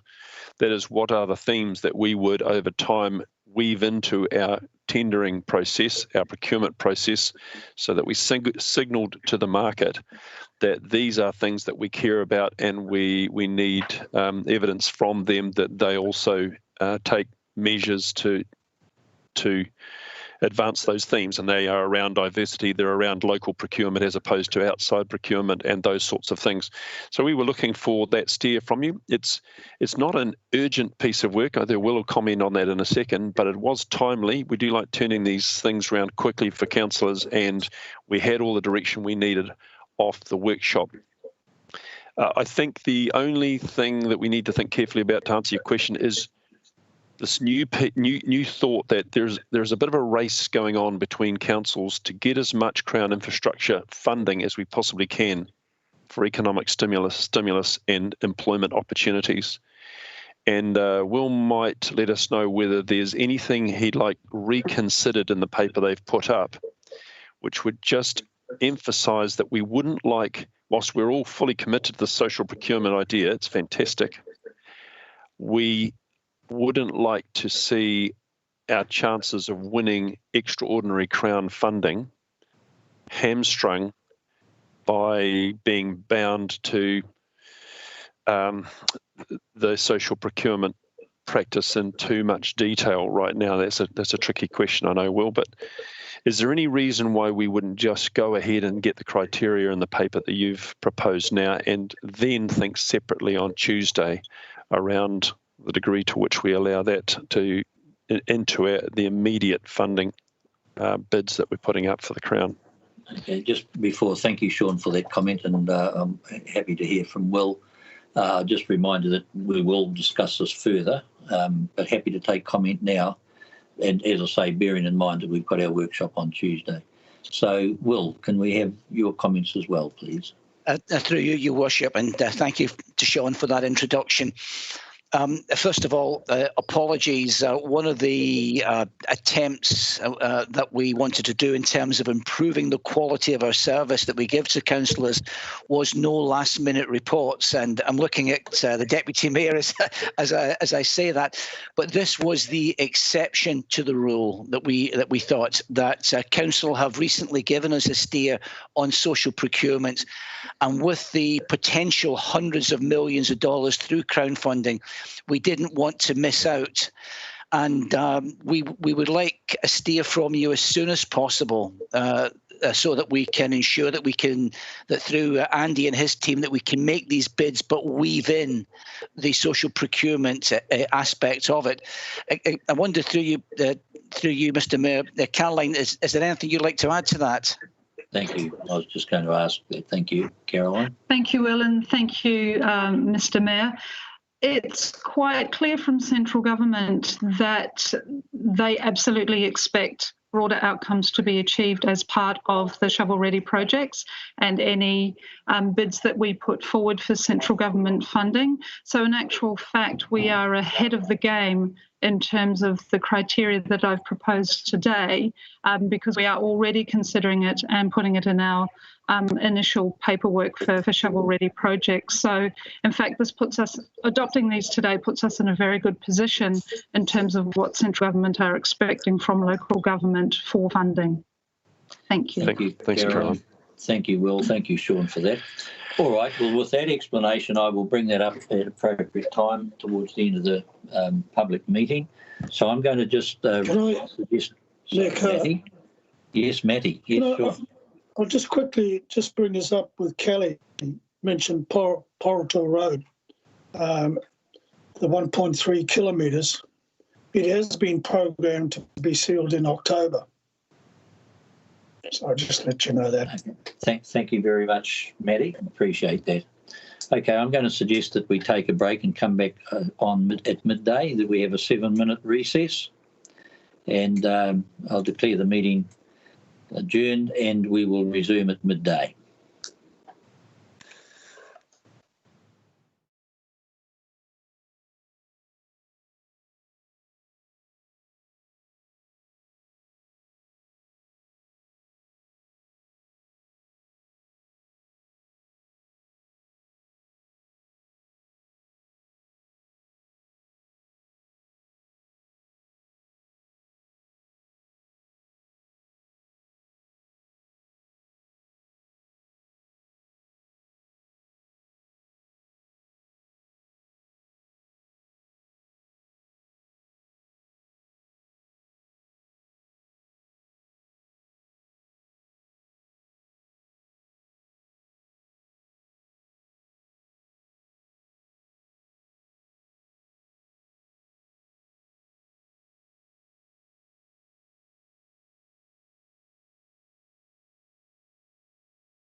resumed.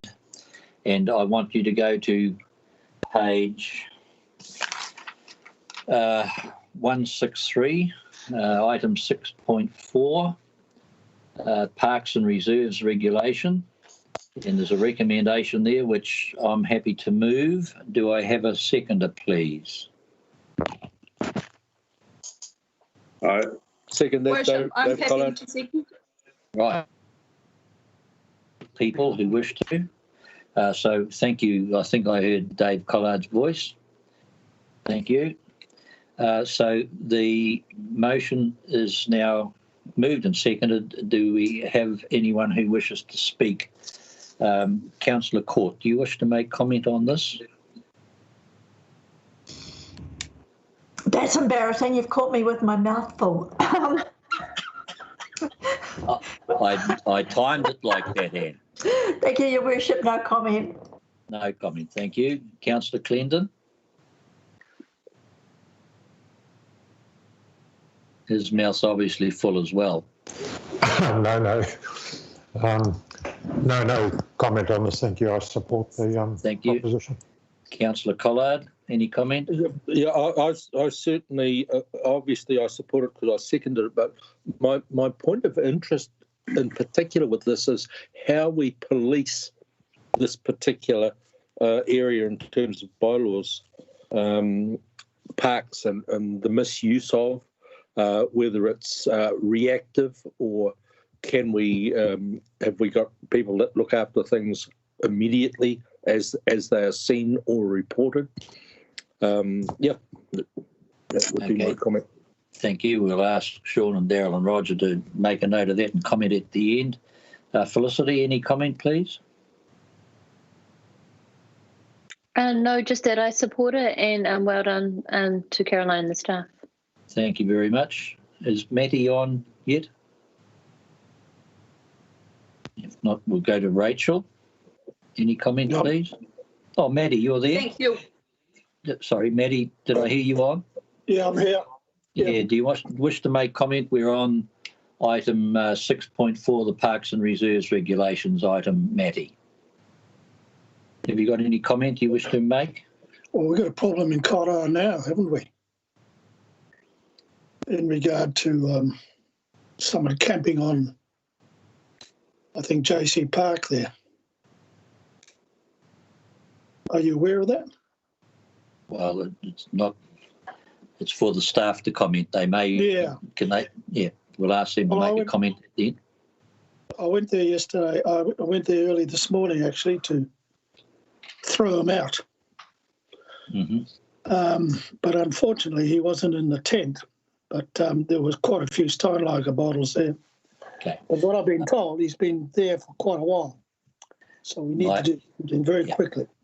That's been brought to our attention, and I do believe that appropriate staff are dealing with that, Matty. Okay, thanks. Thank you. Rachel, any comment? Thank you, Your Worship. I'd really like to commend Daryl and his team for these fantastic bylaw reports that they've written. I would like to propose, and I'm not entirely sure of the process here, so I'll look to you for guidance, that the inclusion of under the Local Government Act is included in A. That is the recommended option through the report, that a bylaw under the Local Government Act is the most appropriate way of addressing the problems.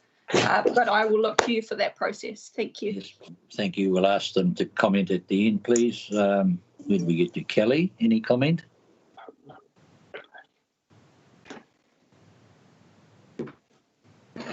Yes, so the statement of proposal, will that be drafted with elected members so that we can take into account the views of the public? Because that statement of proposal will guide what the bylaw is trying to control. That's my question. Okay, we'll ask for comment from staff. Moko? Nothing significant to comment other than that I'm in support.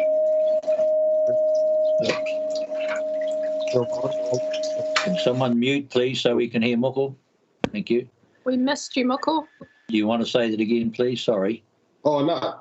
Just I said that I didn't have anything significant to add to what others have already said, other than that I'm in support and that I need to get working on my Te Reo Māori policy for our council so that all of our signage is going to be bilingual.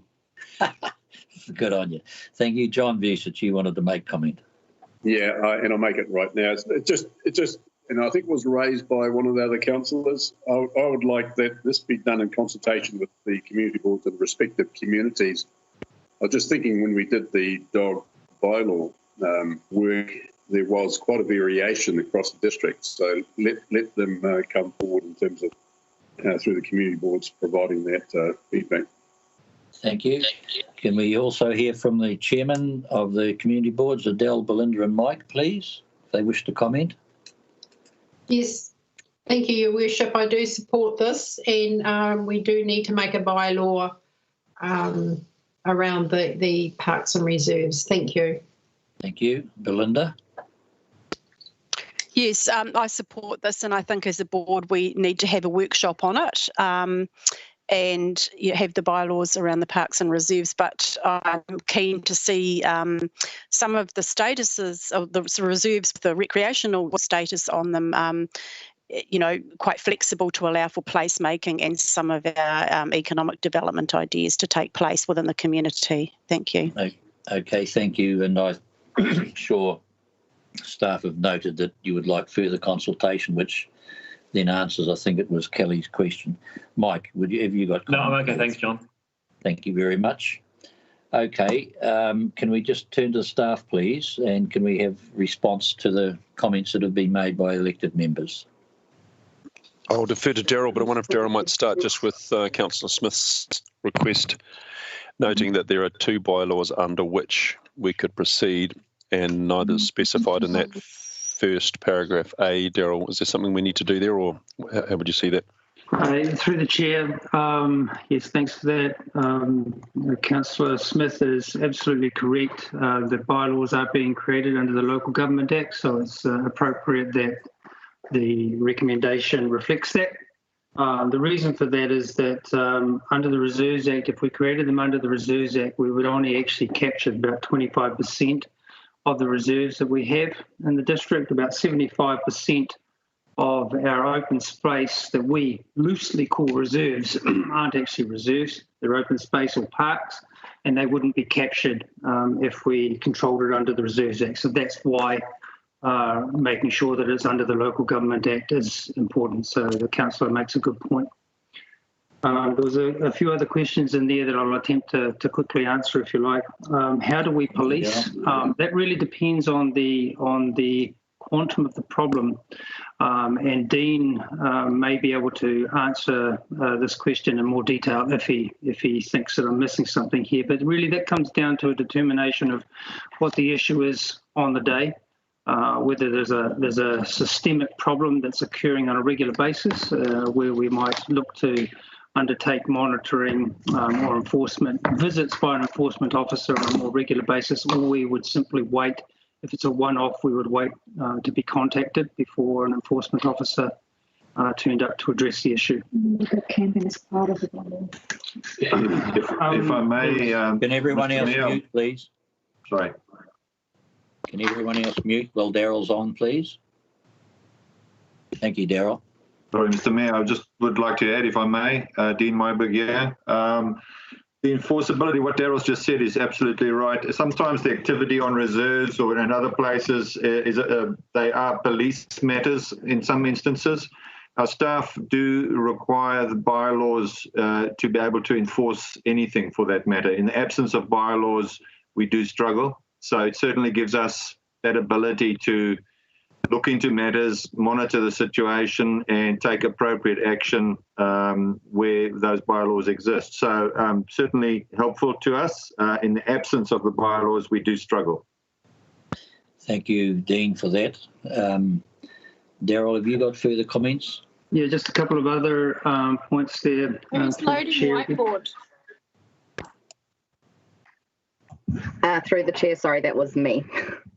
Yeah. Carry on, Daryl, please. Okay. The two other points that were raised, one was around consultation. The statement of proposal, yes, absolutely, consultation does occur. Before the bylaw comes back to council, there'll be a full round of consultation, and the community boards can be included in that. So that's just a tick to Councillor Stratford's question there. And the last one, Maddie, you raised about the camping in the park. We were unaware of that. I'm not sure if Dean was aware of that specific issue. Now, therein lies the challenge of why bylaws are so important. This particular bylaw lapsed. So depending on whether that reserve is controlled, this is my loose understanding of it. George may be able to add some more definition to this, but depending on whether the reserve is owned by council and whether it's a reserve or not would depend on the level of control. Under the bylaw, the old reserve bylaw had lapsed, so we have no control under that bylaw to control somebody camping in the park. However, if we own that piece of land, that's a different story. Thank you. Before I ask George to comment, can I just, that email's just come in that Matthew referred to this morning, and so we will need to make sure it's brought to your attention. I think George has got that in hand to do so. George, can we hear from you, please? Certainly. Well, what Darryl has just said is correct. We can actually trespass the person if we actually own the actual particular reserve. If it's vested in us, then we can trespass the person, and we can actually use both if it is a reserve, and we can actually do that under the Reserves Act. Otherwise, our own general ownership of the actual land can probably do it on that basis. Okay, thank you for that.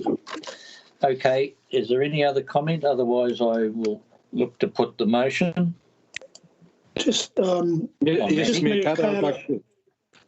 yes, Matty first, please. Yeah, just to say that it's JC Park and it is owned, Darryl, by council. Okay, thank you. Thank you very much, and we'll follow that up through George and Darryl. Yeah, thank you very much. We will, thank you. Matty, someone else wish to comment, please? Dave Collard. Dave. Just a second comment there. We can make as many bylaws as we like. If there is no system to deal with those bylaws or deal with transitions of the bylaws are not worth anything. Correct. We've got to be able to react to them, to the misdemeanors, whatever they happen to be, as quickly as possible. And it's not something that should happen inside a week. It should be the same day or the day after it, at the latest. Yeah. Thank you. Thank you very much, Councillor Collard. All right, if that's all the comments that we have,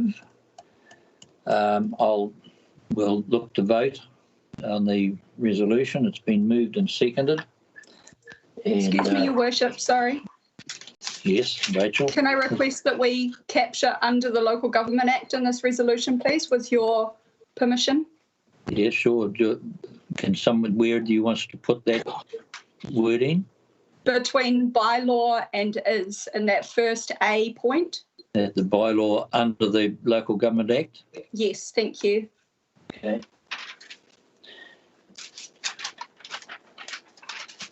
Okay, thank you. Dave Collard, are you happy with that amendment? Yes, I am. Thank you. Okay, I'll ask you to vote. I'll ask the mover and seconded. Councillor Collard? Yes. And Councillor Smith? Councillor Court? In favour, thank you. Councillor Clendon? Support. Councillor Foy? Support. Councillor Radich? Support. Councillor Stratford? Aye. Councillor Tepanea? For. Councillor Vucic? I support it. Thank you. All right, and I support it, so that's carried unanimously. Thank you very much. I'll ask you to turn to item 6.5, which appears on page 173. Again, before we start on this item, just remind you that this is a normal ordinary council meeting, and at a normal ordinary council meeting, with rare exception, we wouldn't be interacting with members of the public, and so I just ask you to bear that in mind. Thank you all. Right, 6.5 is controlling and regulating trade in places. There's a recommendation there. I'm happy to move that motion. Is there a seconder, please? I'll Yes. second. Yes, Felicity Foy. Thank you, Felicity. And I Okay, wanted to add option 4, provide education and information to the recommendation. okay, so that's an amendment you wish to make, Kelly? Yeah. Can you just give us the wording, please? And that, oh, hang on, the wording is in another. Option 4. I'm just trying to find it. I don't have it. Have you got it there, Kelly? Yeah, and that council develop guidelines and education programs to support the implementation of the adopted bylaw.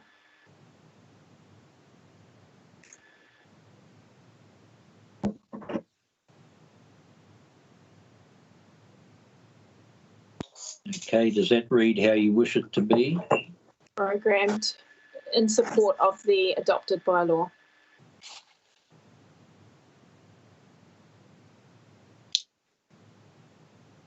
Just take out the policies word. Just take out the word policies Yeah. in support.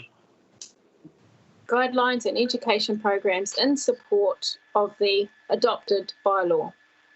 Okay, so that reads exactly how you want it to be. Yeah. Okay, I'm happy to add that in. As Councillor Foy, you as seconder, are you happy to add that in?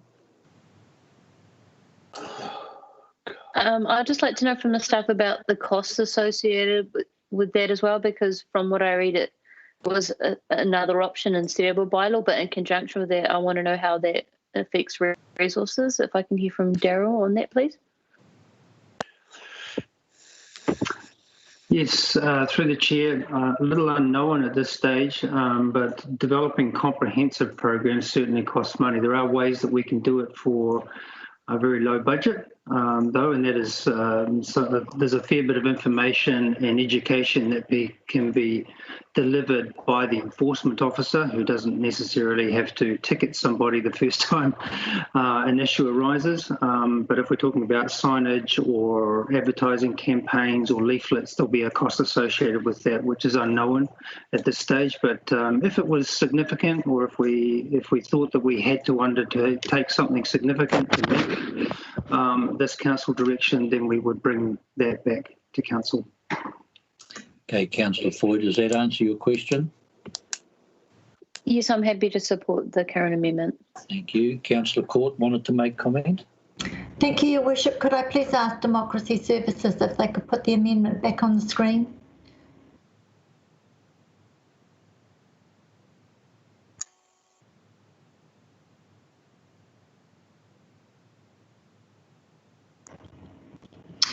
Thank you, Democracy Services. My concern with B is that until such time as we actually develop the bylaw, we go through full public consultation and amend a bylaw and then adopt it. How do we know what we're developing guidelines and education's programs around? So I know that it says in support of adopting the bylaw, but I think what might be better is if we had council guidelines and education programs once the bylaw has been adopted to inform the public about what it is that they are allowed to do and what they are not allowed to do. The information that supports the public consultation around the bylaw is a statutory requirement under the Act, so we would have to go out with a full consultation model. I'm not quite sure what B is hoping to achieve. So just a little bit more of clarity around that would be helpful. Thank you. Okay, so you're just suggesting some additional wording in there, Councillor Court. Council develop guidelines and education programs once the bylaw has been adopted. Is that what I heard you say? That would be my preference, but then again, B is premature at this time. That would be something that we would add to the final deliberations when we adopted the bylaw. And by that stage, we would have an understanding of what the bylaw was hoping to achieve. And then Daryl's team would have a better idea of what kind of signage and supporting information would be required to go out as part of the guidelines and education program. I just think we need to break it down into the two bespoke elements that the process identifies. Okay, Councillor Stratford, what's your comment in response to that, please? Because I think what Councillor Court's saying is actually appropriate.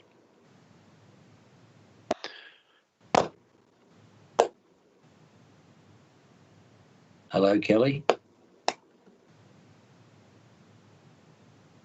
I was talking to myself. Mm-hmm. What I was trying to capture is on page 179, and the recommendation in the attachment was that a combination of making the bylaw and providing information and education to the public would best address the problems associated with trading in a public place. The recommendation that's come to council doesn't capture that, and if you go to the top of page 179, option 2, it details some of the things that staff have said would be appropriate, and they're under the Food Act as the local authority. A lot of that is stuff that we already have to do. So that, and we're under COVID levels 3, and 2. We have been doing that, providing information to people in mobile vans or fixed premises on what they need to do to operate their premises. So this is all I'm doing. I'm just adding it into the recommendation so it doesn't fall off. Okay, so I think given that it's something that we do anyway, it may be appropriate that we don't join it up and that we do have a separate motion. But it's captured in the previous and the following bylaw recommendation. Can we just have the motion back up on the screen, please? The amendment. Okay, I think what we're going to have to do, Kelly, is actually move it as a separate item. So what we'll do now, Kim, is that we'll have it as an amendment. So B is Kelly and I have moved the original one. Kelly is moving this as an amendment.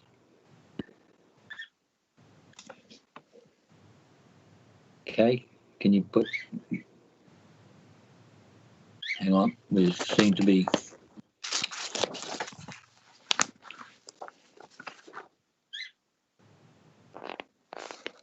not sure why we've got a C in there, but can we,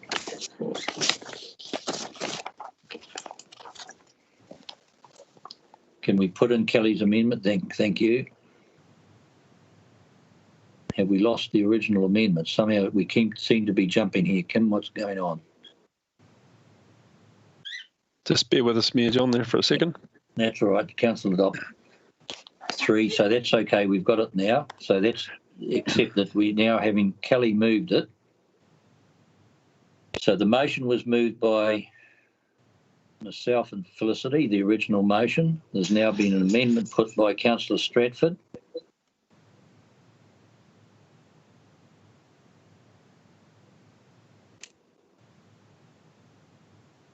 We want to take A out of there, please.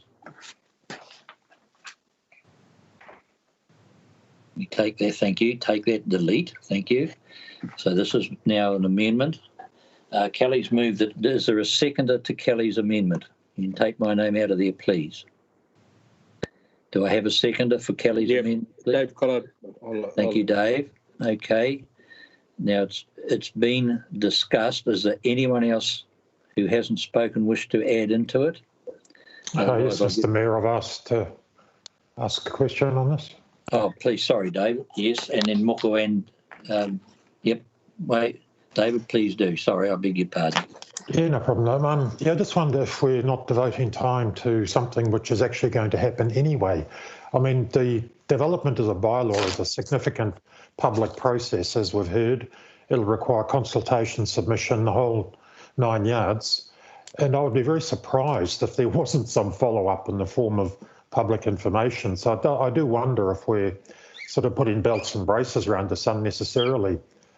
Surely any bylaw, any new bylaw particularly, or an amended bylaw, would have some public information advice campaign put around it. It concerns me that if we single out this bylaw, then we will end up developing quite extensive programs, education, whatever it may be, at some cost, and unnecessarily so. Yeah, I guess that's my concern. We're putting belts and braces around this and just stating the obvious that, of course, we will publicly advise this bylaw when we do eventually get it adopted. Okay, thank you very much. Can we just have the amendment back up on the screen, please?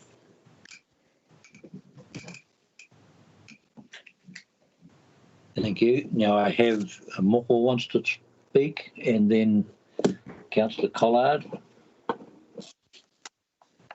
Kia ora. I don't think I indicated I wanted to speak, but I will anyway.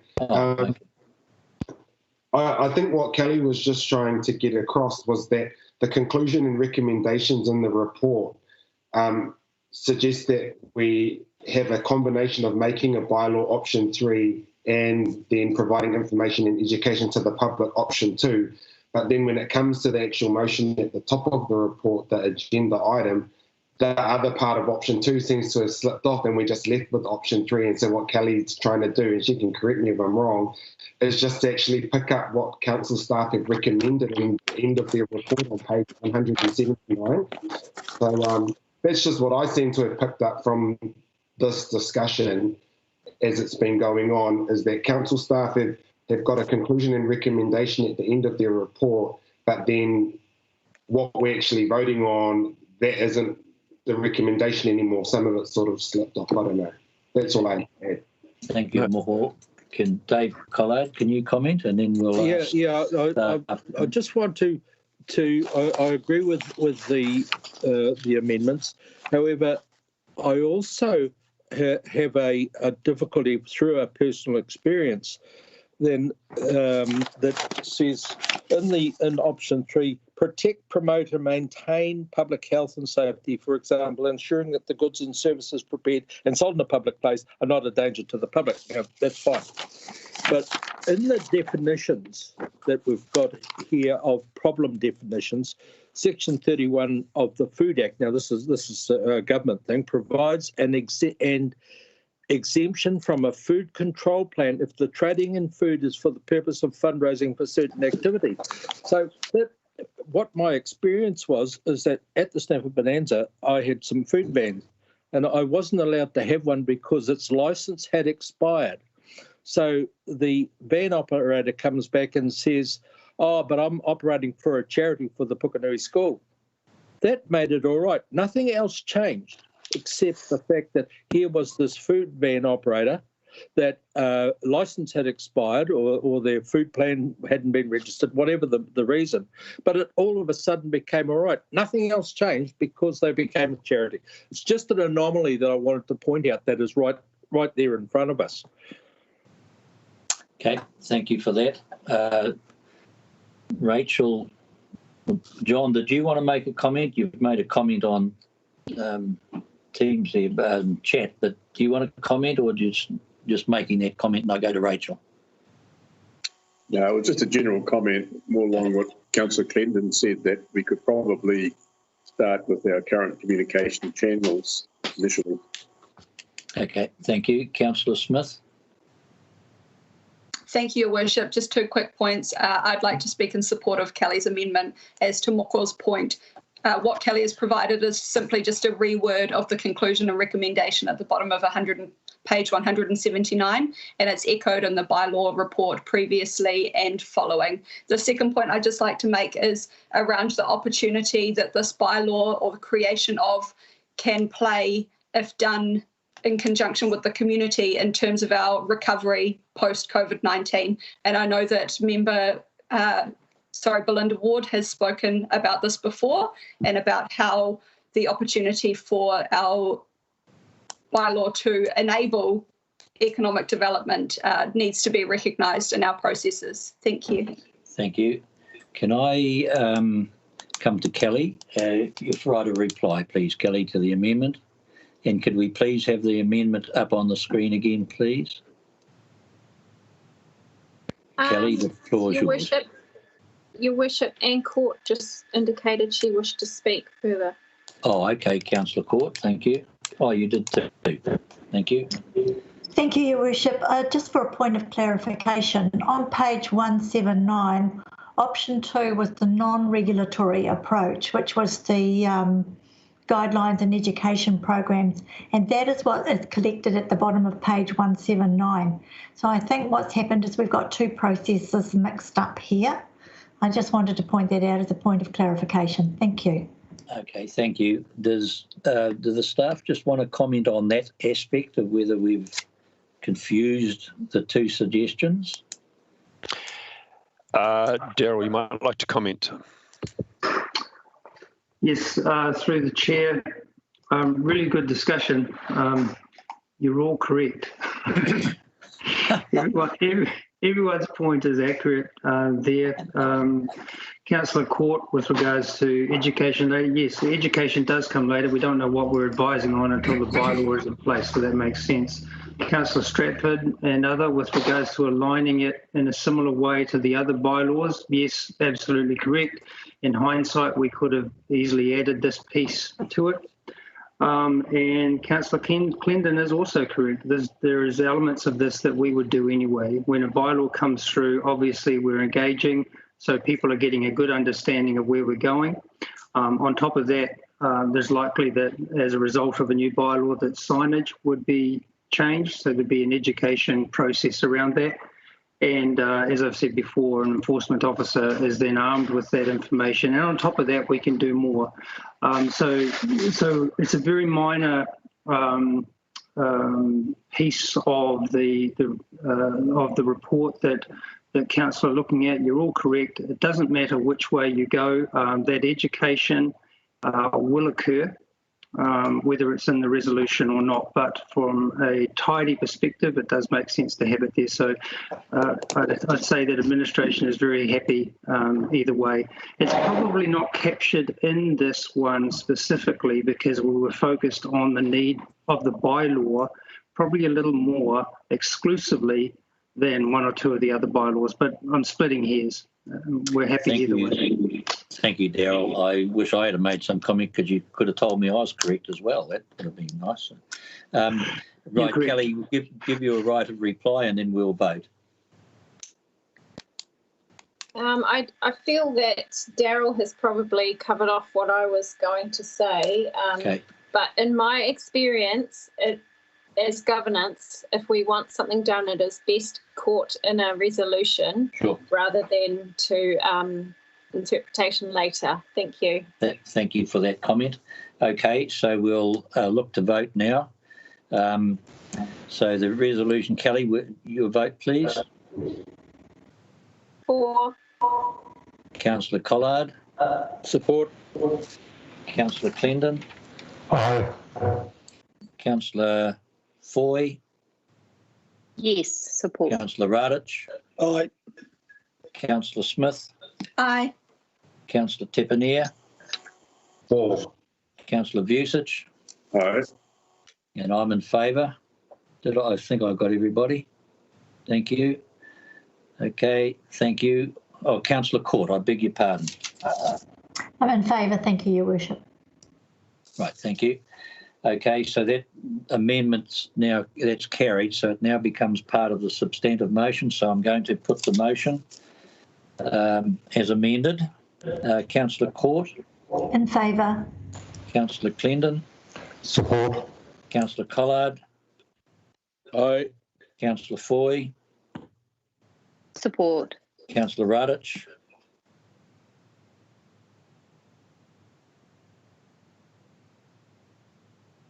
Aye. Aye. Councillor Smith. Aye. Councillor Stratford. Aye. Councillor Tepanier. False. Councillor Vucic. Aye. and I'm in favour. So the motion as it is carried. Thank you all very much for that discussion. We'll now go to, just bear with me, item 6.6, which is on page 180. Also move, Your Worship. Thank you very much. Do I have a seconder, please? Kelly. Thank you. Right, I'd like to speak to it, Your Worship. Yes, would you comment, please? Thank you, Your Worship.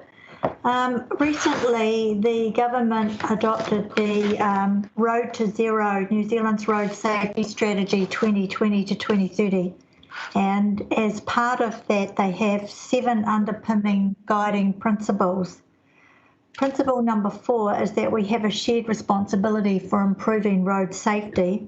And principle number 6 is that our road safety actions support health, well-being and livable places.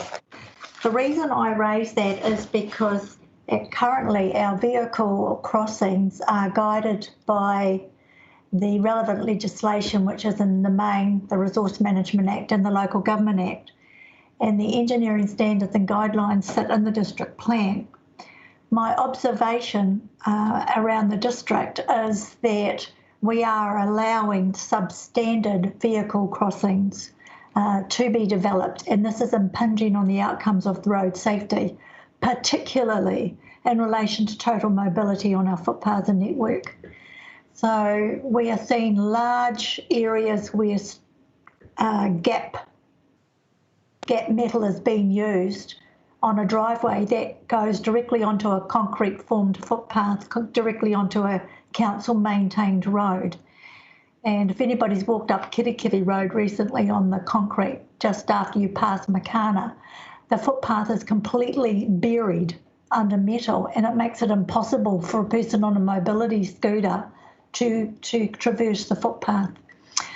And you can get it swept, but it's back the next day. So what I'm hoping that when the staff develop the statement of proposal for the council to make the bylaw is that they consider the principles in the Road to Zero strategy and they develop guidelines that support total mobility in regards to people who are visually impaired, mobility impaired, bicycles and children so that they can navigate our network safely. There's also the issue with stones breaking windscreens, and that's also a road safety issue. So I just wanted to make those observations, and I think we probably need to get a lot tougher in this space and a little bit less accommodating, and I know that won't go down well with developers and homeowners, but in the interest of improving safety on the network, we all have a role to play. Thank you. Thank you, Councillor Court. Councillor Stratford, do you, as seconder, do you wish to comment? No, I fully total call what Anne just said. Thank you very much. Okay. I've had no indication of anyone else wishing. Oh, beg your pardon, Dave Collard.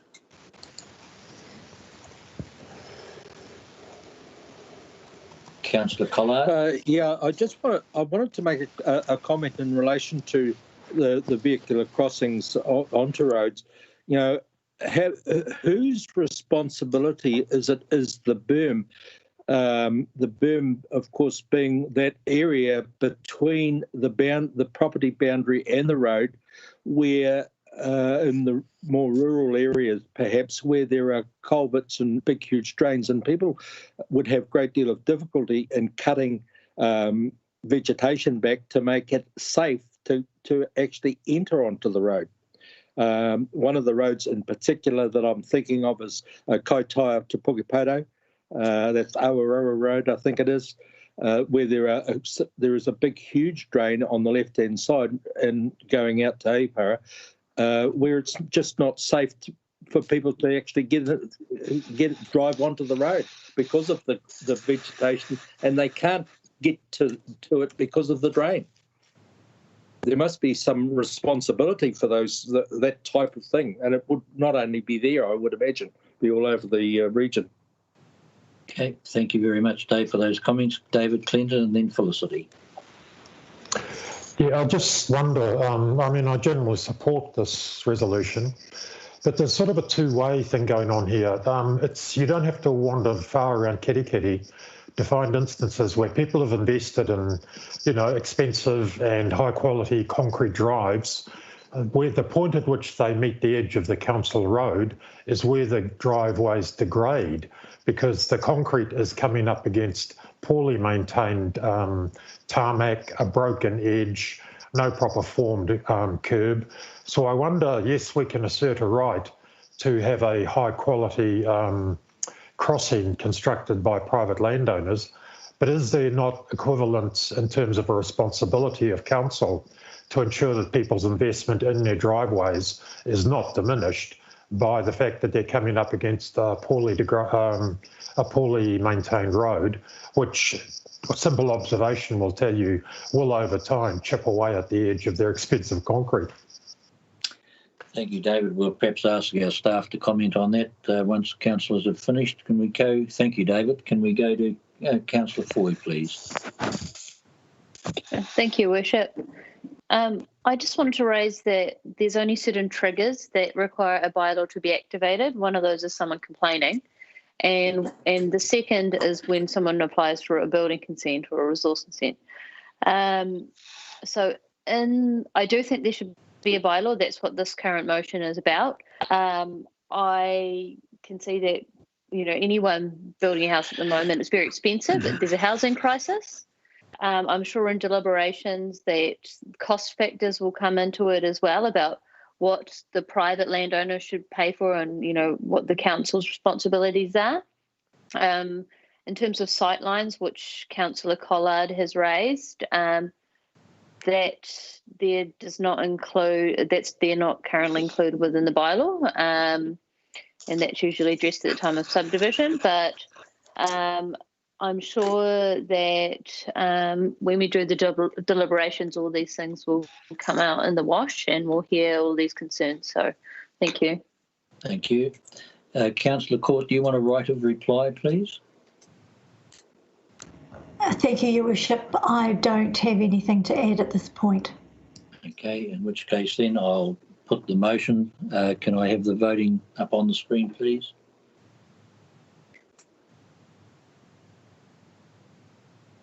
Just while that's coming up, Your Worship, I beg your pardon. I'm sorry. I should have asked. Sorry, Sean. Thank you. I should have asked you and the staff to comment. I beg your pardon. I just give assurance on behalf of the staff that we've taken notes on all of those points from the councillors, and they're exactly the sort of considerations we'd like to take into account when we're putting the bylaw together. So it is with us, if that satisfies. Thank you. I apologise for not asking you to respond. Thank you very much. All right. If we can ask Councillor Court to vote. In favour, Your Worship. Councillor Stratford. Aye. Councillor Vucic. Aye. Councillor Tepanier. For. Councillor Stratford. I beg your pardon, I've already asked you, haven't I, Kelly? Councillor Smith. Aye. You're allowed to vote twice sometimes, Kelly. Councillor Radich. For. Councillor Foy. Support. Councillor Collard. Yes. Councillor Clendon. Aye. And I'm in favour, so the motion is carried. Thank you all very much. Now we'll go to item 6.7. Right, 6.7, which is on page 186. Just bear with me. I'll move. I've got a funny feeling there may be someone else who wishes to do that. Where are you, Moko? I'd like to. Sorry, I was excited and trying to find my unmute button as well. So, Moko, can I ask if you would like to move your report? I would like to move that council will note the report as stated there, but also that we accept recommendations R, E, H, and E as set out in the report, or A, E, H, and I. Okay. Just before you comment further, we just need a seconder. I'll take Councillor Vucic has seconded it. And now we'll ask you to comment further. Thank you, Moko. Cool. If I may, Firstly, I'm very excited to be able to present my first ever report to Council, and as a passionate language revitalisation enthusiast to provide it in Te Reo Māori as well. And I want to acknowledge Deputy Chair Wells of the Bay of Islands Whangaroa Community Board, who I know has done so in the past at a community board level. This gives not only my own students at Te Kura Kaupapa Māori or Kaikohe, who are potentially watching now, but also other Reo Māori speakers in our community, a way to engage with council material. From the report, you can see the valuing successes from mine and Councillor Stratford's attendance at the Te Maruata Hui. One of the main themes of this first hui was Māori representation, and this stemmed from the addresses given by the President of Local Government New Zealand, Dave Cole, and Chief Executive Malcolm Alexander, as well as the guest speaker, former Mayor of New Plymouth District, Andrew Budd. Knowing that we have an upcoming representation review, I wanted to use this opportunity to highlight some recommendations to support the groundwork that we as the Council will make for this review. Not only for overall how representation will look, be it in new ward boundaries, be it rural and urban wards, be it councillors voted at large, or whatever that may be, but also what Māori representation will look like, and ensuring that there is a Māori voice in council decision making and not a voice that happens to be Māori, as it is for me. I don't know what Māori representation should look like for the whānau, be it an advisory committee, be it Māori representation on standing committees, or be it Māori wards. But what I am looking forward to is a robust process that gives us as governance a real oversight into this side of representation and what it can mean for the Far North, and especially so for the 50.5% of Far Northers who are of Māori descent. Kia ora.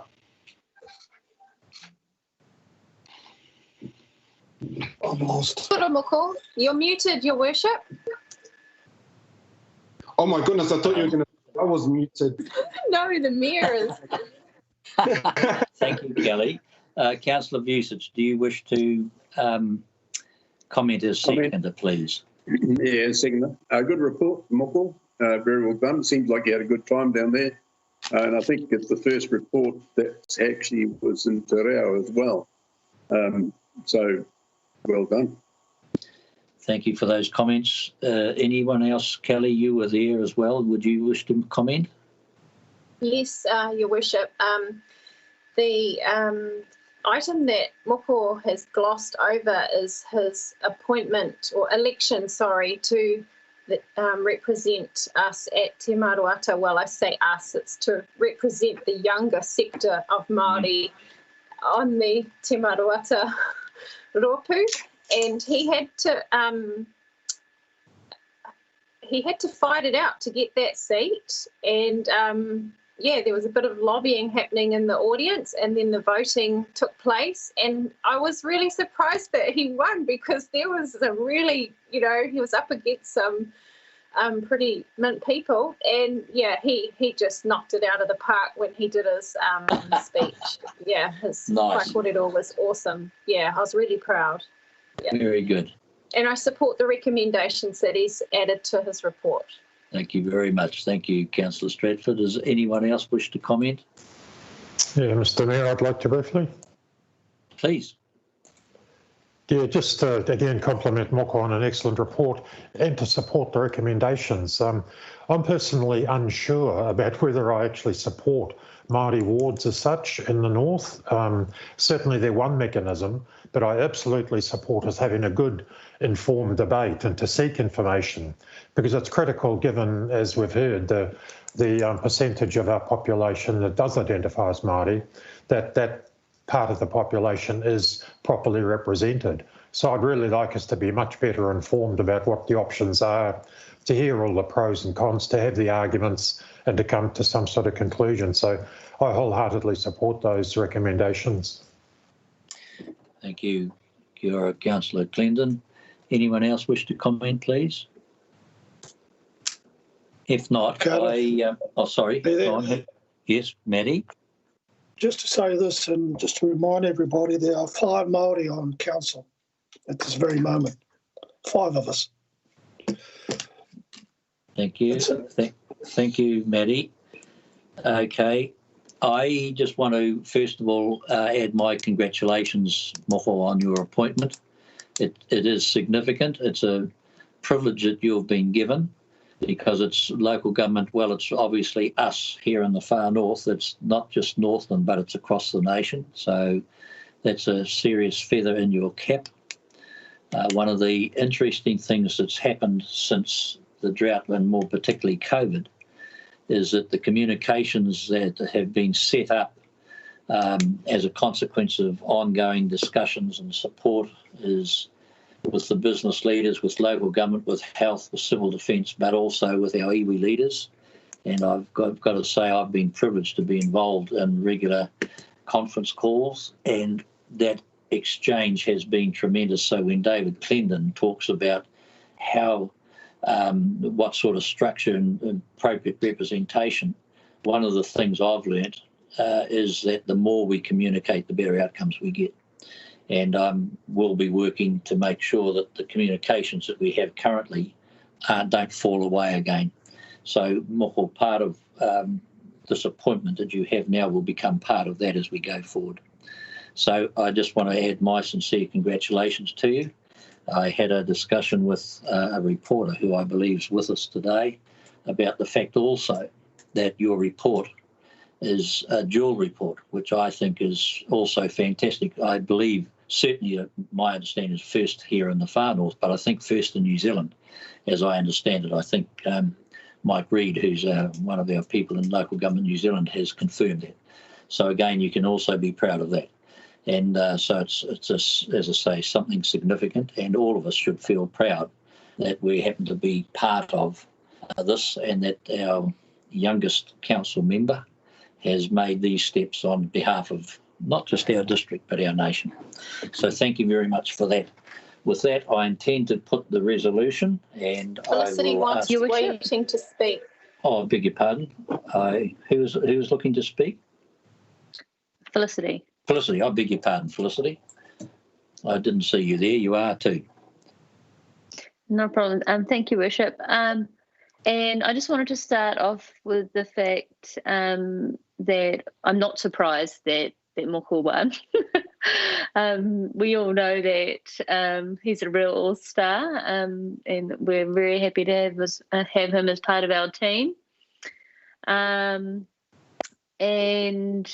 in terms of the report and recognition of our 50% Māori within the far north, he's doing an outstanding job with including bilingual aspects into our agenda, as you can see today, and normalising Māori and te reo as part of our culture within the organisation, which is excellent. The only question I had to ask about the current motion is I'm not sure if there's a costing around the amendment to the motion around H, I and K, or if the current amendment can be included within the Te Hono budget and resourcing as it is, just to know if we needed to include anything about that within the annual plan or long-term plan. Okay, thank you, Felicity. Perhaps Moko, can you respond, please? For my motion, I'd removed recommendation K from that, which specified a guest speaker I would like to have come up to the whānau. On reflection, I think that's captured in recommendation E in the report there, that we get guest speakers from councils who are unsuccessful and successful at the same time. And I didn't want to put a single name to who our council staff should be going to get, because it will be up to them and availability and so on. But just also on what Felicity said, I think the fact that we're meeting on Teams right now is testament to the fact that we are able to work more agilely, if that's a word, and should be able to get some of those voices up, be it electronically or physically or what have you. But I would like to hear from council staff as well. I do know that our Democracy Services girls did share this with Carolyn, who I know is also a part of the team that will be looking at this. Thank you. In fact, thank you, Moko. I'll ask Caroline to make comment, please. Thank you, Your Worship. Just finding all my unmutes and turning ons. So on the matter of Māori wards, we are currently in the initiation phases of putting together a program of work and looking at how we definitely involve Councillor Te Panya and any other councillors who are interested in the discussion on the establishment of Māori wards. And we are having our second meeting next week, and then we anticipate being in a position to be able to go out more broadly and say who would like to be involved, because we recognise that it is an extremely important discussion for our district and something that we really do want to be sure that we are we have got the elected members' views, but we've also got the views of our communities and how they would like to be involved in the decision-making processes at council. So we're working closely with the community development team, Te Hono, in formalising this plan, and then we'll be coming back to you to discuss it in more detail. We will be having a workshop on it. We were meant to be having a workshop, but COVID-19 got in the way. So it is certainly our intention that once we can all get back together again, that is one of 3 topics that we will be discussing at quite a robust and lengthy workshop. Thank you. Thank you, Caroline, for those just comments. On the budget, Caroline. Yes, so in terms of budget, you approved as part of the annual plan budget to support some additional funding to be able to enable this. It was particularly centred around the requirement to have a poll or conduct a poll, but what we are hoping to do is to avoid any such poll by going proactively out into our community and canvassing them earlier, so we get a really good feel for the community views before council makes a decision, which it must do by September, on the establishment or not of Māori wards. So we do have budget available to us. Thank you, Caroline. And can I suggest that the sooner we have that workshop, the better? Yes. Because there's a number of issues, and I do worry that if we don't get elected representative input into it, that some of those issues might get overlooked, and then it'll delay the whole process. Absolutely. So the sooner the better. All right. Sure. Well, thank you very much, Moko. Do you want any final say, or have you summarised all you need to? I'll summarise all I need to. Thank you. Thank you very much. All right. Well, once again, congratulations from us all, and I'll ask people to vote if we can. I assume, Moko, I don't want to put words in your mouth, but I assume you're voting for the report. And John Vucic? Yeah. Councillor Court? In favour, Your Worship. Councillor Clendon? Tautoko. Councillor Collard? Aye. Councillor Foy? Aye. Councillor Radich? Yes. Councillor Smith? Aye. Councillor Stratford? Aye. And I'm in favour as well. So that's carried unanimously. Thank you very much and congratulations. Right, can we please turn to item 6.8? I'm conscious of the time.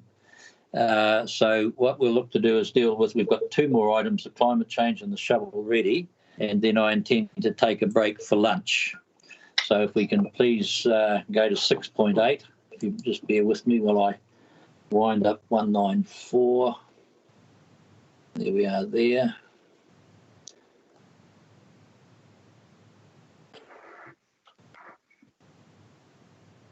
Right. So the motion is there on the floor. Do I have a mover for it, please?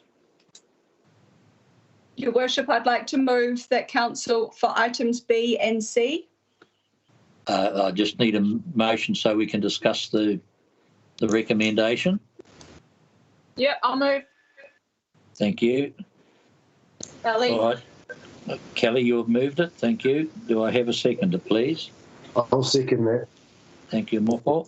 Moved and seconded. Now, Kelly, do you wish to make comment? I know Rachel does.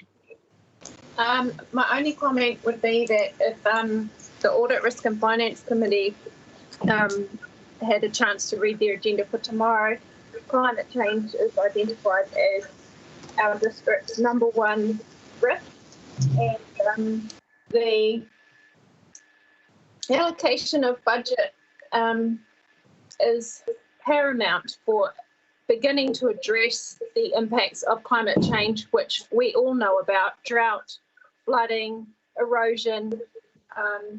It's off the top of my head so far, and water shortages that come with drought. So yeah, we do need to support staff with resource. Thank you. Thank you, Kelly. Moho, do you wish to second to make comment? Just that this seems like a good workaround to what we were trying to do at last council meeting. And just my only comment would be that if we were to delete one of the current FTE vacancies, I don't know what our current FTE vacancies are, or if we really do need those. So while I see that it's a way that we've made a way around getting this position up, I just would like comment about what those other vacancies could be. Okay, thank you. Rachel, you wished to comment? Thank you, Your Worship. Just in support of the points that both Councillor Stratford and Councillor Tupanera have made around ensuring that we are setting this up for success. As Councillor Stratford has pointed out, this is our number one risk. And while our district is hurting, and we do recognise that as elected members, in terms of the rating increase, we do need to prioritise and recognise that we have to sustainably address the issue of climate change across our district. Thank you. Thank you. I'm just looking, David Clendon, you wish to speak, John Vucic. I'm just conscious that this is an issue that affects our wards and our communities, so I'll just encourage the community board chairs to make a comment if they wish. But at the moment, I have David Clendon and then John Vucic. Yeah, thank you. Just for clarity, as I understand it, we're suggesting either A or B, in other words, either an appointment which will come, frankly, at the expense of another position, or a new position, and in either case, also item C. So just to be sure I'm getting that right, that it's either A or B and C in any case. In terms of the substance of the motion, I absolutely support it. No surprises there, I'm sure. Business as usual, as I've said before, in terms of climate change response, really is undoubtedly the most expensive outcome. Even looking at a major piece of work, which is putting our own council operations on a more sustainable, climate-friendly footing, we're looking here at costs, 125 plus 140k perhaps. Also, we must focus on the fact that there will be money saved if we do this well. If we reduce our vehicle emissions, means we're using less fuel, which cut costs. If we reduce our waste stream, which we can do very easily, again, that will save us money. Reducing our energy use, which should be a no-brainer. I'm convinced we could knock, in line with ECA rule of thumb, that we could reduce our energy bill by 10% without any investment other than people's behaviour. A lot of behavioural and technology changes will save us money. So this is not a zero-sum thing, which simply imposing costs on us. We're actually looking to derive significant financial savings as well as the wider benefits of addressing climate change in a strategic and a coherent way. Okay, thank you, David, for that. And can I have John Vucic, please?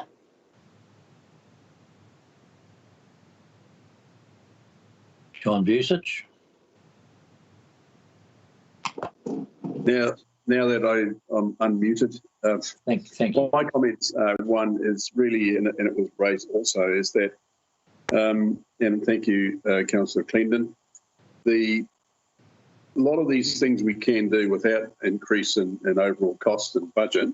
So given that the strategy at the moment hasn't gone down to the detail, like in principle, I agree, and as you know, I think I seconded the strategy, but the detail is where you start looking at your costs being rolled out.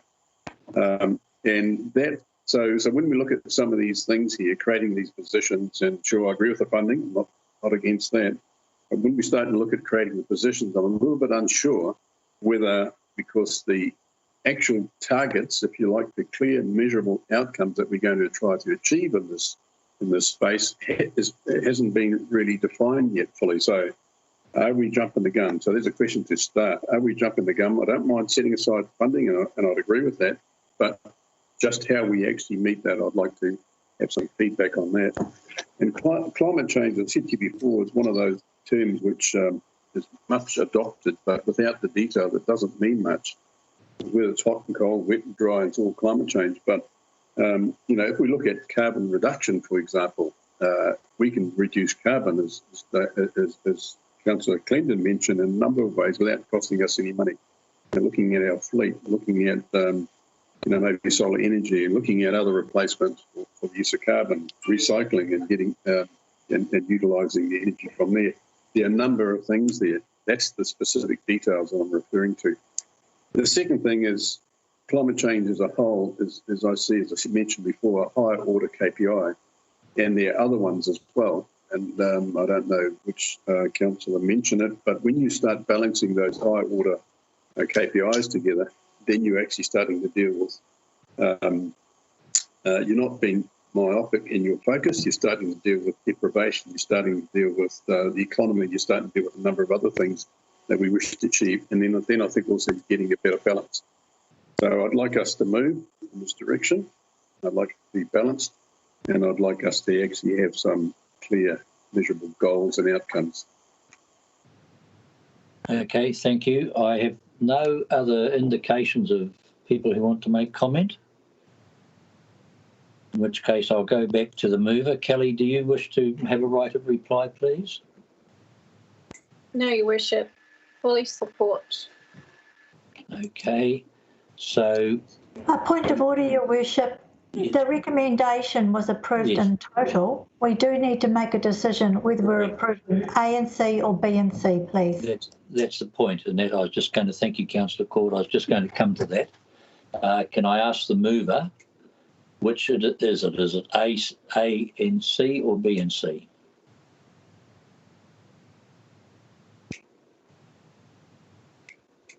Kelly? You're on mute, Kelly.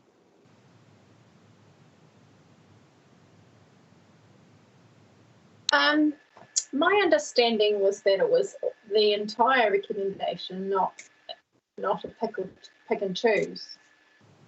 I'm happy to clarify if you like, Worship. Thank you. That'll be helpful. Thank you. It is as Councillor Clennon had estimated it. It's either A and C or B and C.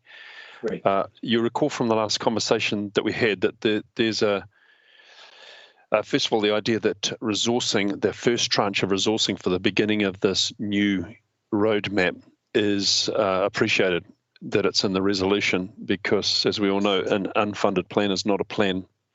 It's not supposed to buy the whole roadmap, but it does get us started, and that's very useful. So C for us is looking for your approval. As for A and B, well, no CEO is going to look a gift horse in the mouth when it comes to elected members, offering them more staff to do the work they've got. But what we've got in mind is a greater assumed driver for elected members, and that is that we want to be careful about how we grow our council in numbers. It makes a difference to the ratepayer. We've worked really hard on the assumption that we need to deliver value for money, and we've kept our staff as lean as we can for quite a long time, with one significant increase in staff, which was carefully orchestrated across all of the functions that are under pressure. I think the problem with approving one at a time is that we could end up with quite a lot of extra staff one at a time, and then look back and wonder what we've done with ourselves.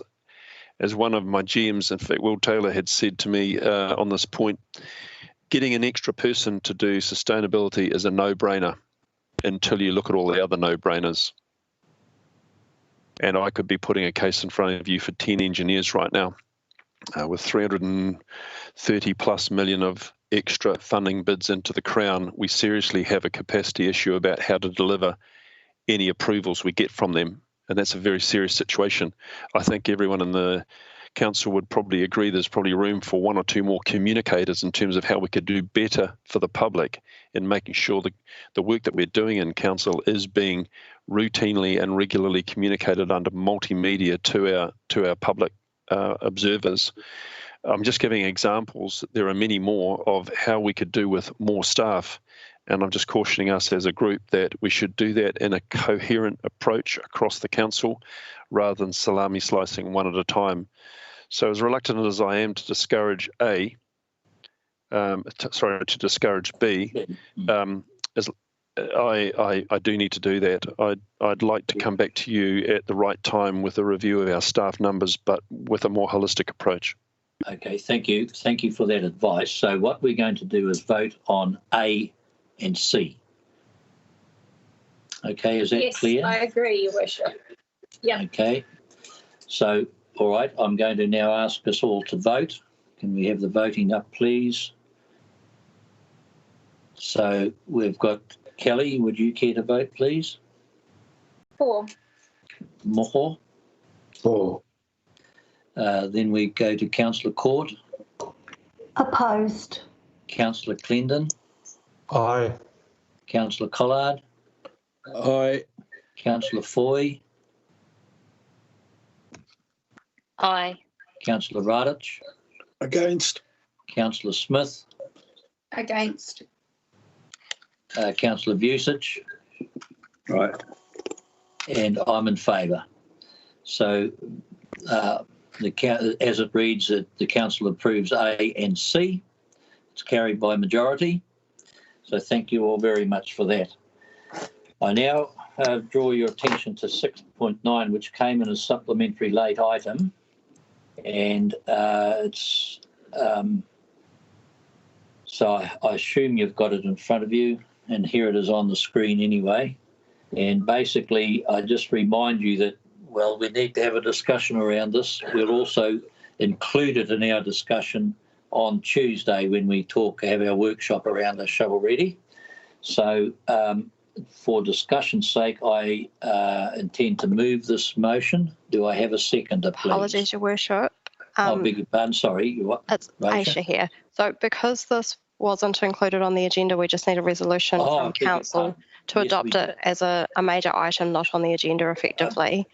So I'll also move. Do I have a seconder to allow it to be discussed? Aye. Thank you, John. I don't need any discussion on it, and I assume that we're all in favour to allow it to be discussed. Can I make that assumption? Okay, thank you. You can accept that motion's carried, Aisha and Kim. And so now I'll move the resolution, and John Vucic has seconded. And so it's now open for discussion. John, would you as seconder like to make any comment, please? Not at this stage. I support I can't quite see it there, the social procurement, I presume it is. Yes, that's what it is, yes. Yeah, I definitely support that.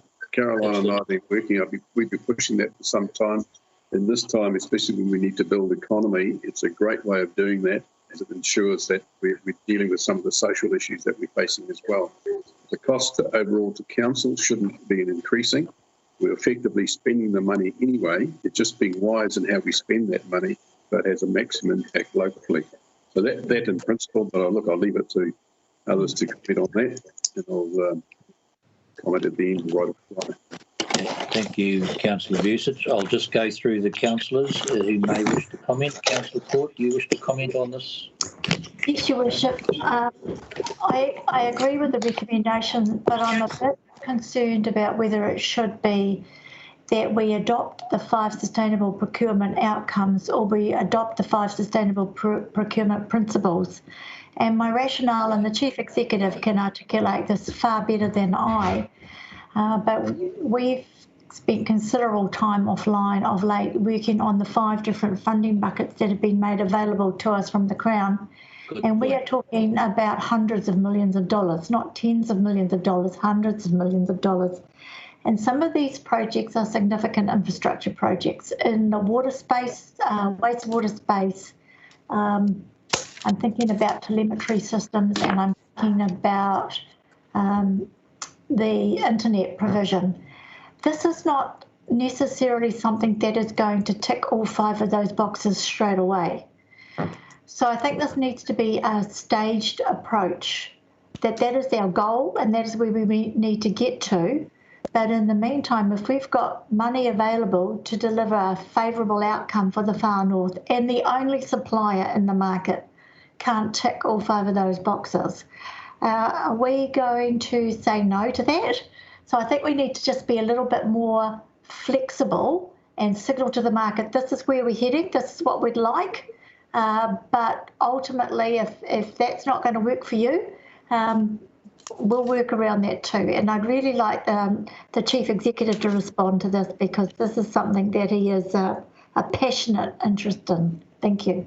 Thank you, Councillor Corton. Before I take other councillors, I will ask both Sean and Will to make comment, please. And Carolyn may wish to as well if she wishes. Thank you, Sean. Thanks, Mayor John. Yeah, just to toe talk of what the Deputy Mayor's saying there, I think I'm assuming that the majority of us are facing the same direction on this, and we're following some good precedent from a very small group of leaders on social procurement. The Southern Initiative down in Auckland being of quite high value to us. We can see what it looks like. We all want to get to this place, but we wouldn't like to add penalties to our own competitiveness. Obstacles to our own competitiveness in the council versus council race for extra funding and employment and revenue into our GDP up north by putting these extra steps into the process too early. It's a truth that while social procurement may be a very attractive place for you to take our economy through a council lead, that there will be time and cost penalties. If we put pressure on our suppliers, for example, to have a certain demography within its workforce around, it may be around ethnicity or about gender, for example, we would expect that it's going to take time for them to respond. We would expect that it's going to involve cost as they restructure their workforce. So nothing comes for free. Expecting these changes in the market through the demands we phrase in a tender document will cost us time and may cost us some money. And I think what the Deputy Mayor is saying is it's perfectly bad timing for those delays to be on our list of things to undertake or to compete with, when we're flat out trying to get as much extra cash from the Crown as we can into the big projects that are going to help us survive a recession that's coming. So it's just a matter of as the Deputy Mayor has put it, as a graduated introduction to a wonderful idea. It's just stage our way into this and know that that's what the intent is. Full steam ahead in the longer term future, but at the moment it is it's a cautious introduction. Will. Thank you. Thank you. Thank you. Thank you, Your Worship. At the workshop presentation which Caroline did, she explained that our preferred approach would have been, and she put it, baby steps. That would be the preferred approach. However, what we have is an opportunity where hundreds of millions of dollars worth of major capital projects might be coming our way with Crown funding. And it just seemed to us to be too good an opportunity to miss. So the idea with these 5 criteria is that we don't go out with all 5. The Southern Initiative, for the most part, go out with 2 criteria at a time, not all 5. It's, to use Caroline's word, it's a nuanced approach. These 5 criteria, which have been tried and tested in the Southern Initiative, are ones that I'm sure that members will support. But over time, you might want to tweak these and change these. But in any instance, when we go out to tender, not all 5 would be applied universally, because as the Chief Executive says, that would make us perhaps uncompetitive. But to ignore the opportunity, I think, would be not in the best interests of our goals of sustainability. Thank you very much, Will. Does Carolyn want to comment? Thank you, Your Worship. I just wanted to add to both Sean and Will's comments and maybe give a bit of context about what we've been doing around Kaitaia Water. We've gone out with, we will be going out with a registration of interest, and what we're seeking from the market is to actually tell us what they think they can do in this space. And from there, we will assess from the responses that we get what might be the easiest wins right now in the social procurement space that our supplier market can actually react and respond to and actually deliver without putting an over onerous pressure on themselves. And over time, obviously, we will learn with our supplier market and we'll get a much better feel for what's achievable out there. As Will has alluded to, it is very nuanced. Every project needs to be assessed on its own merit for what types of social procurement outcomes you could achieve, because not all projects will lend themselves to a similar cookie cutter approach. So on one project, it might be targeted employment and wages. On another project, it might be environmental sustainability. So every project needs a lot of planning to assess the right potential outcomes to be achieved. Does that answer your query, Councillor Court, a little bit, or satisfy your concerns?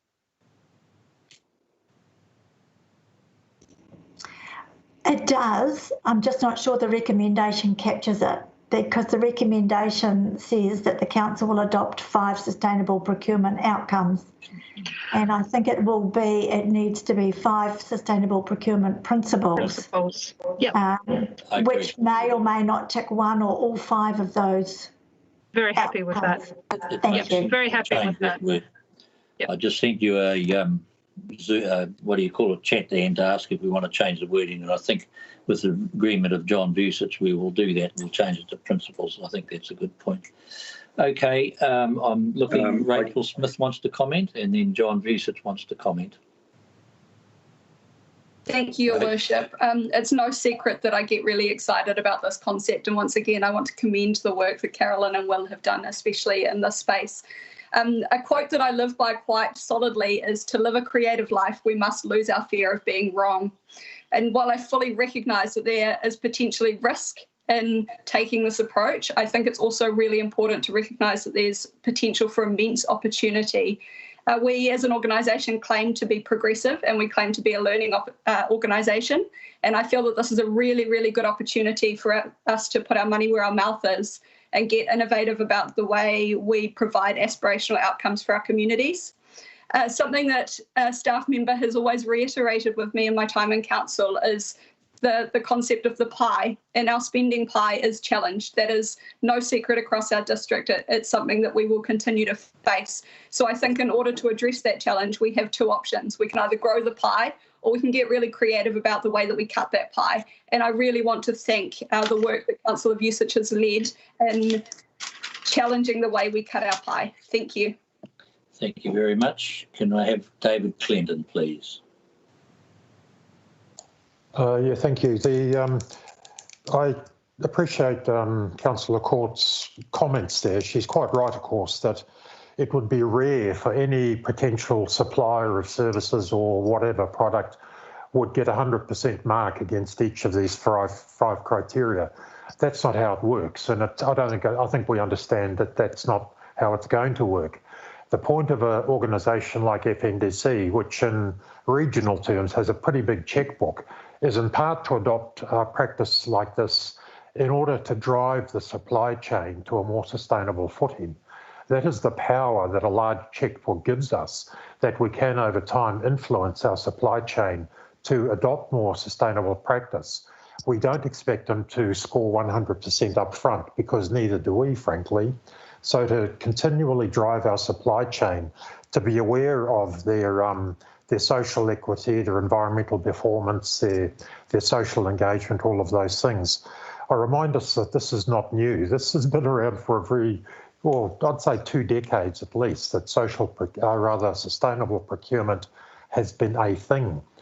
In terms of attracting government funds from these various buckets of money that are around, I think the fact that we're adopting a sustainable procurement model will actually do us nothing but good. I'd remind you that the Labor government from about 2003, from memory, adopted a thing called Gov3, which was a sustainable procurement model, which is when our dear Prime Minister was sort of cutting her political teeth, working in the PM's office at the time, and then moving into Parliament. The whole flavour of this current government, they certainly at least pay lip service to the notion of sustainability and sustainable procurement. So to the extent that we are pitching for money and saying we will spend it and our spending will be informed by these principles, I think that will do us nothing but good in terms of seeking to be successful in what is certainly has become a contest between those of us bidding for this cash. So predictably, yes, I'm entirely in favour of this, and I do, yeah, it's a good report, and I think we should just get on with it. Thank you very much, Councillor Clendon. I have no other indications other than John Vucic wants his right of reply. Thank you. And John, would you accept that we change the word outcome to principle? Yeah, I'm happy to do that. Thank you, because I'm as mover, I'm happy for that to happen. Right, John, the floor is yours. Yeah, so thank you. Just following on from Councillor Clendon. Yeah, that rather than being a risk going down the direction, I actually 100% agree. The government is putting out money. They want to see the economy moving. They're talking about sustainable. They're talking about social procurement. They're wanting social outcomes. They're wanting local businesses to be involved. All of this we are covering in this by doing this. So I think rather than being a risk, it's going to help us achieve what we want to do. As for the tier one, the cost associated with tier one contractors, in South Auckland, it's tier one contractors. They're doing it currently, all the ones we use. So there is not a huge change that they need to make. They're familiar with this process. They've done it. It is not new. Other places have been doing it for decades. So I support it. I think it's maybe radical for us, but the outcomes are significant. So 100% support. I don't know if I need to go and talk more about it. It's an exciting thing to do, in my opinion. So let's get on. Councillor Collard's just indicated he wishes to make comment. Yeah, thank you very much. Look, I understand sustainable procurement. I understand, I think, social procurement. But what I'm really, and support the principles that are there. What I'm really keen to do is to have a definition of what we as a group see of social procurement. What is it? What does it mean to us to have social procurement? Is it just mean we're going to give jobs to local people where we possibly can? What does it look like? Now, that's a pretty basic sort of a question, but I think it's important to have that out there so that we're all on exactly the same page. Okay, thank you. I'll ask Caroline to respond, and then I'm going to take it to the vote. Caroline? Thank you, Your Worship. Councillor Collard, you've raised a very good point, and this is part of the overall development of the framework that's going to run in parallel to these shovel-ready projects. So what's in front of you today are the principles that we're going to go out to market with as appropriate on these shovel-ready projects or for anything that can entice a bucket of money in our direction. In parallel to that, I will be starting to workshop with elected members and our key stakeholders what does sustainable procurement look like for our council in the future. And we started the kōrero in February around what we thought social procurement or sustainable procurement was. We're going to end up with our own, I hope, I'm sure we will, our own tagline that says this is what sustainable procurement looks like for the far north. So say, for example, the Southern Initiative have adopted shared prosperity, and that's the mantra that they use for every single one of their social and sustainable procurement activities. And I'd like us to be very clear about what our vision is for sustainable procurement. So I'm definitely going to workshop that in the future so that we're all on the same page. It's really, really exciting stuff. Okay, thank you all very much. So I'm now going to put the motion. So Kim, you can record me in favour as the mover, and John Vucic, please. Aye. Councillor Court. In favour. Councillor Clendon. Support. Councillor Collard. In favour. Councillor Foy. Support. Councillor Radich. Aye. Councillor Smith. Aye. Councillor Stratford. Aye. Councillor Tepaneer. Aye. Okay, it's carried by unanimously. So thank you very much, Carolyn and Will and Sean. Appreciate the work that you've all done, and we look forward to making this a more prosperous district as we move forward. Thanks, Mitch. So thank you very much for that. We've now come to the stage where we go into public excluded.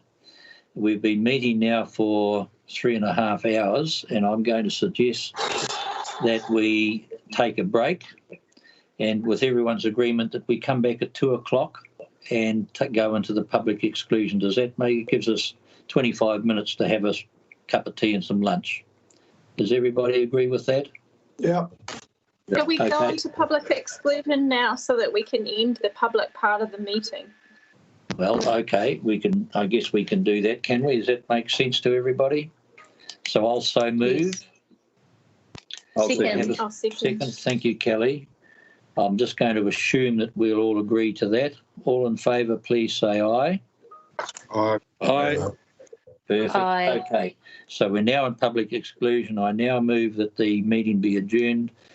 Damon, if you can disconnect the live feed or whatever it is that we have, and we will come back at 2 o'clock. Commence sharp on 2 o'clock, please. Thank you. Thanks, everybody. Thank you, Your Worship. Thank you.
As we move forward now from level 2 to level 1, well, obviously things will change and there will be meetings and workshops that we will probably run this way more. I do look forward to the time when we can actually have a face-to-face meeting and move back to some normality, even if it means I have to travel to Kaikohe or Kerikeri. Or maybe we'll actually change the meeting sites and just have them in Kaitaia so I don't have to travel. Anyway, thank you. I will now ask Moko, could you please give us a closing prayer? Sure thing, Your Worship. Ko te tapu o ngā kōrero ka irihia ki ngā pātua tō tātou whare ki ngā koko o Mahara. May the sanctity of our meeting forever be within the walls of our buildings and the walls of our minds, and may they be prosperous. Tūturo whitiaka maua kia tīna, haumie, huie, Can I thank you very much, Moko, for that? Can I thank you, all of you elected members and community board chairs, for your participation? Sean, can I thank you and the staff? Very grateful, thank you for all the work that you do and continue to do. It's been a challenging time. I just want to recognise that for everybody in New Zealand and around the world. It's been a hugely challenging time for our staff with the extra demands that have been put on them, and I've got to say thank you for the way in which you've all responded. It's certainly had some moments and some challenges, and so I do understand the challenges and the stresses that we've all been under. Can I also acknowledge the public that have participated in today's meeting? And I'm told at one stage we had 64 people online, and so it fluctuated, but that's a very good number. I don't think we'd be able to fit that many in the council chambers at Kaikohe, so that's a positive for us as well. And also, can I just, in closing this meeting, acknowledge again the work that the community have done and the way that we've all come together and communicated far better than we ever have before as we work together as a community and as a nation to address the challenges that we have ahead of us. Thank you all very much. Enjoy, and we'll look forward to a catch-up, if not any earlier, on Tuesday. Thank you all. Take care. Your Worship. Thanks all. Assurance Risk and Finance Committee tomorrow. Thank you. Good idea. Don't forget. Okay, thanks everybody.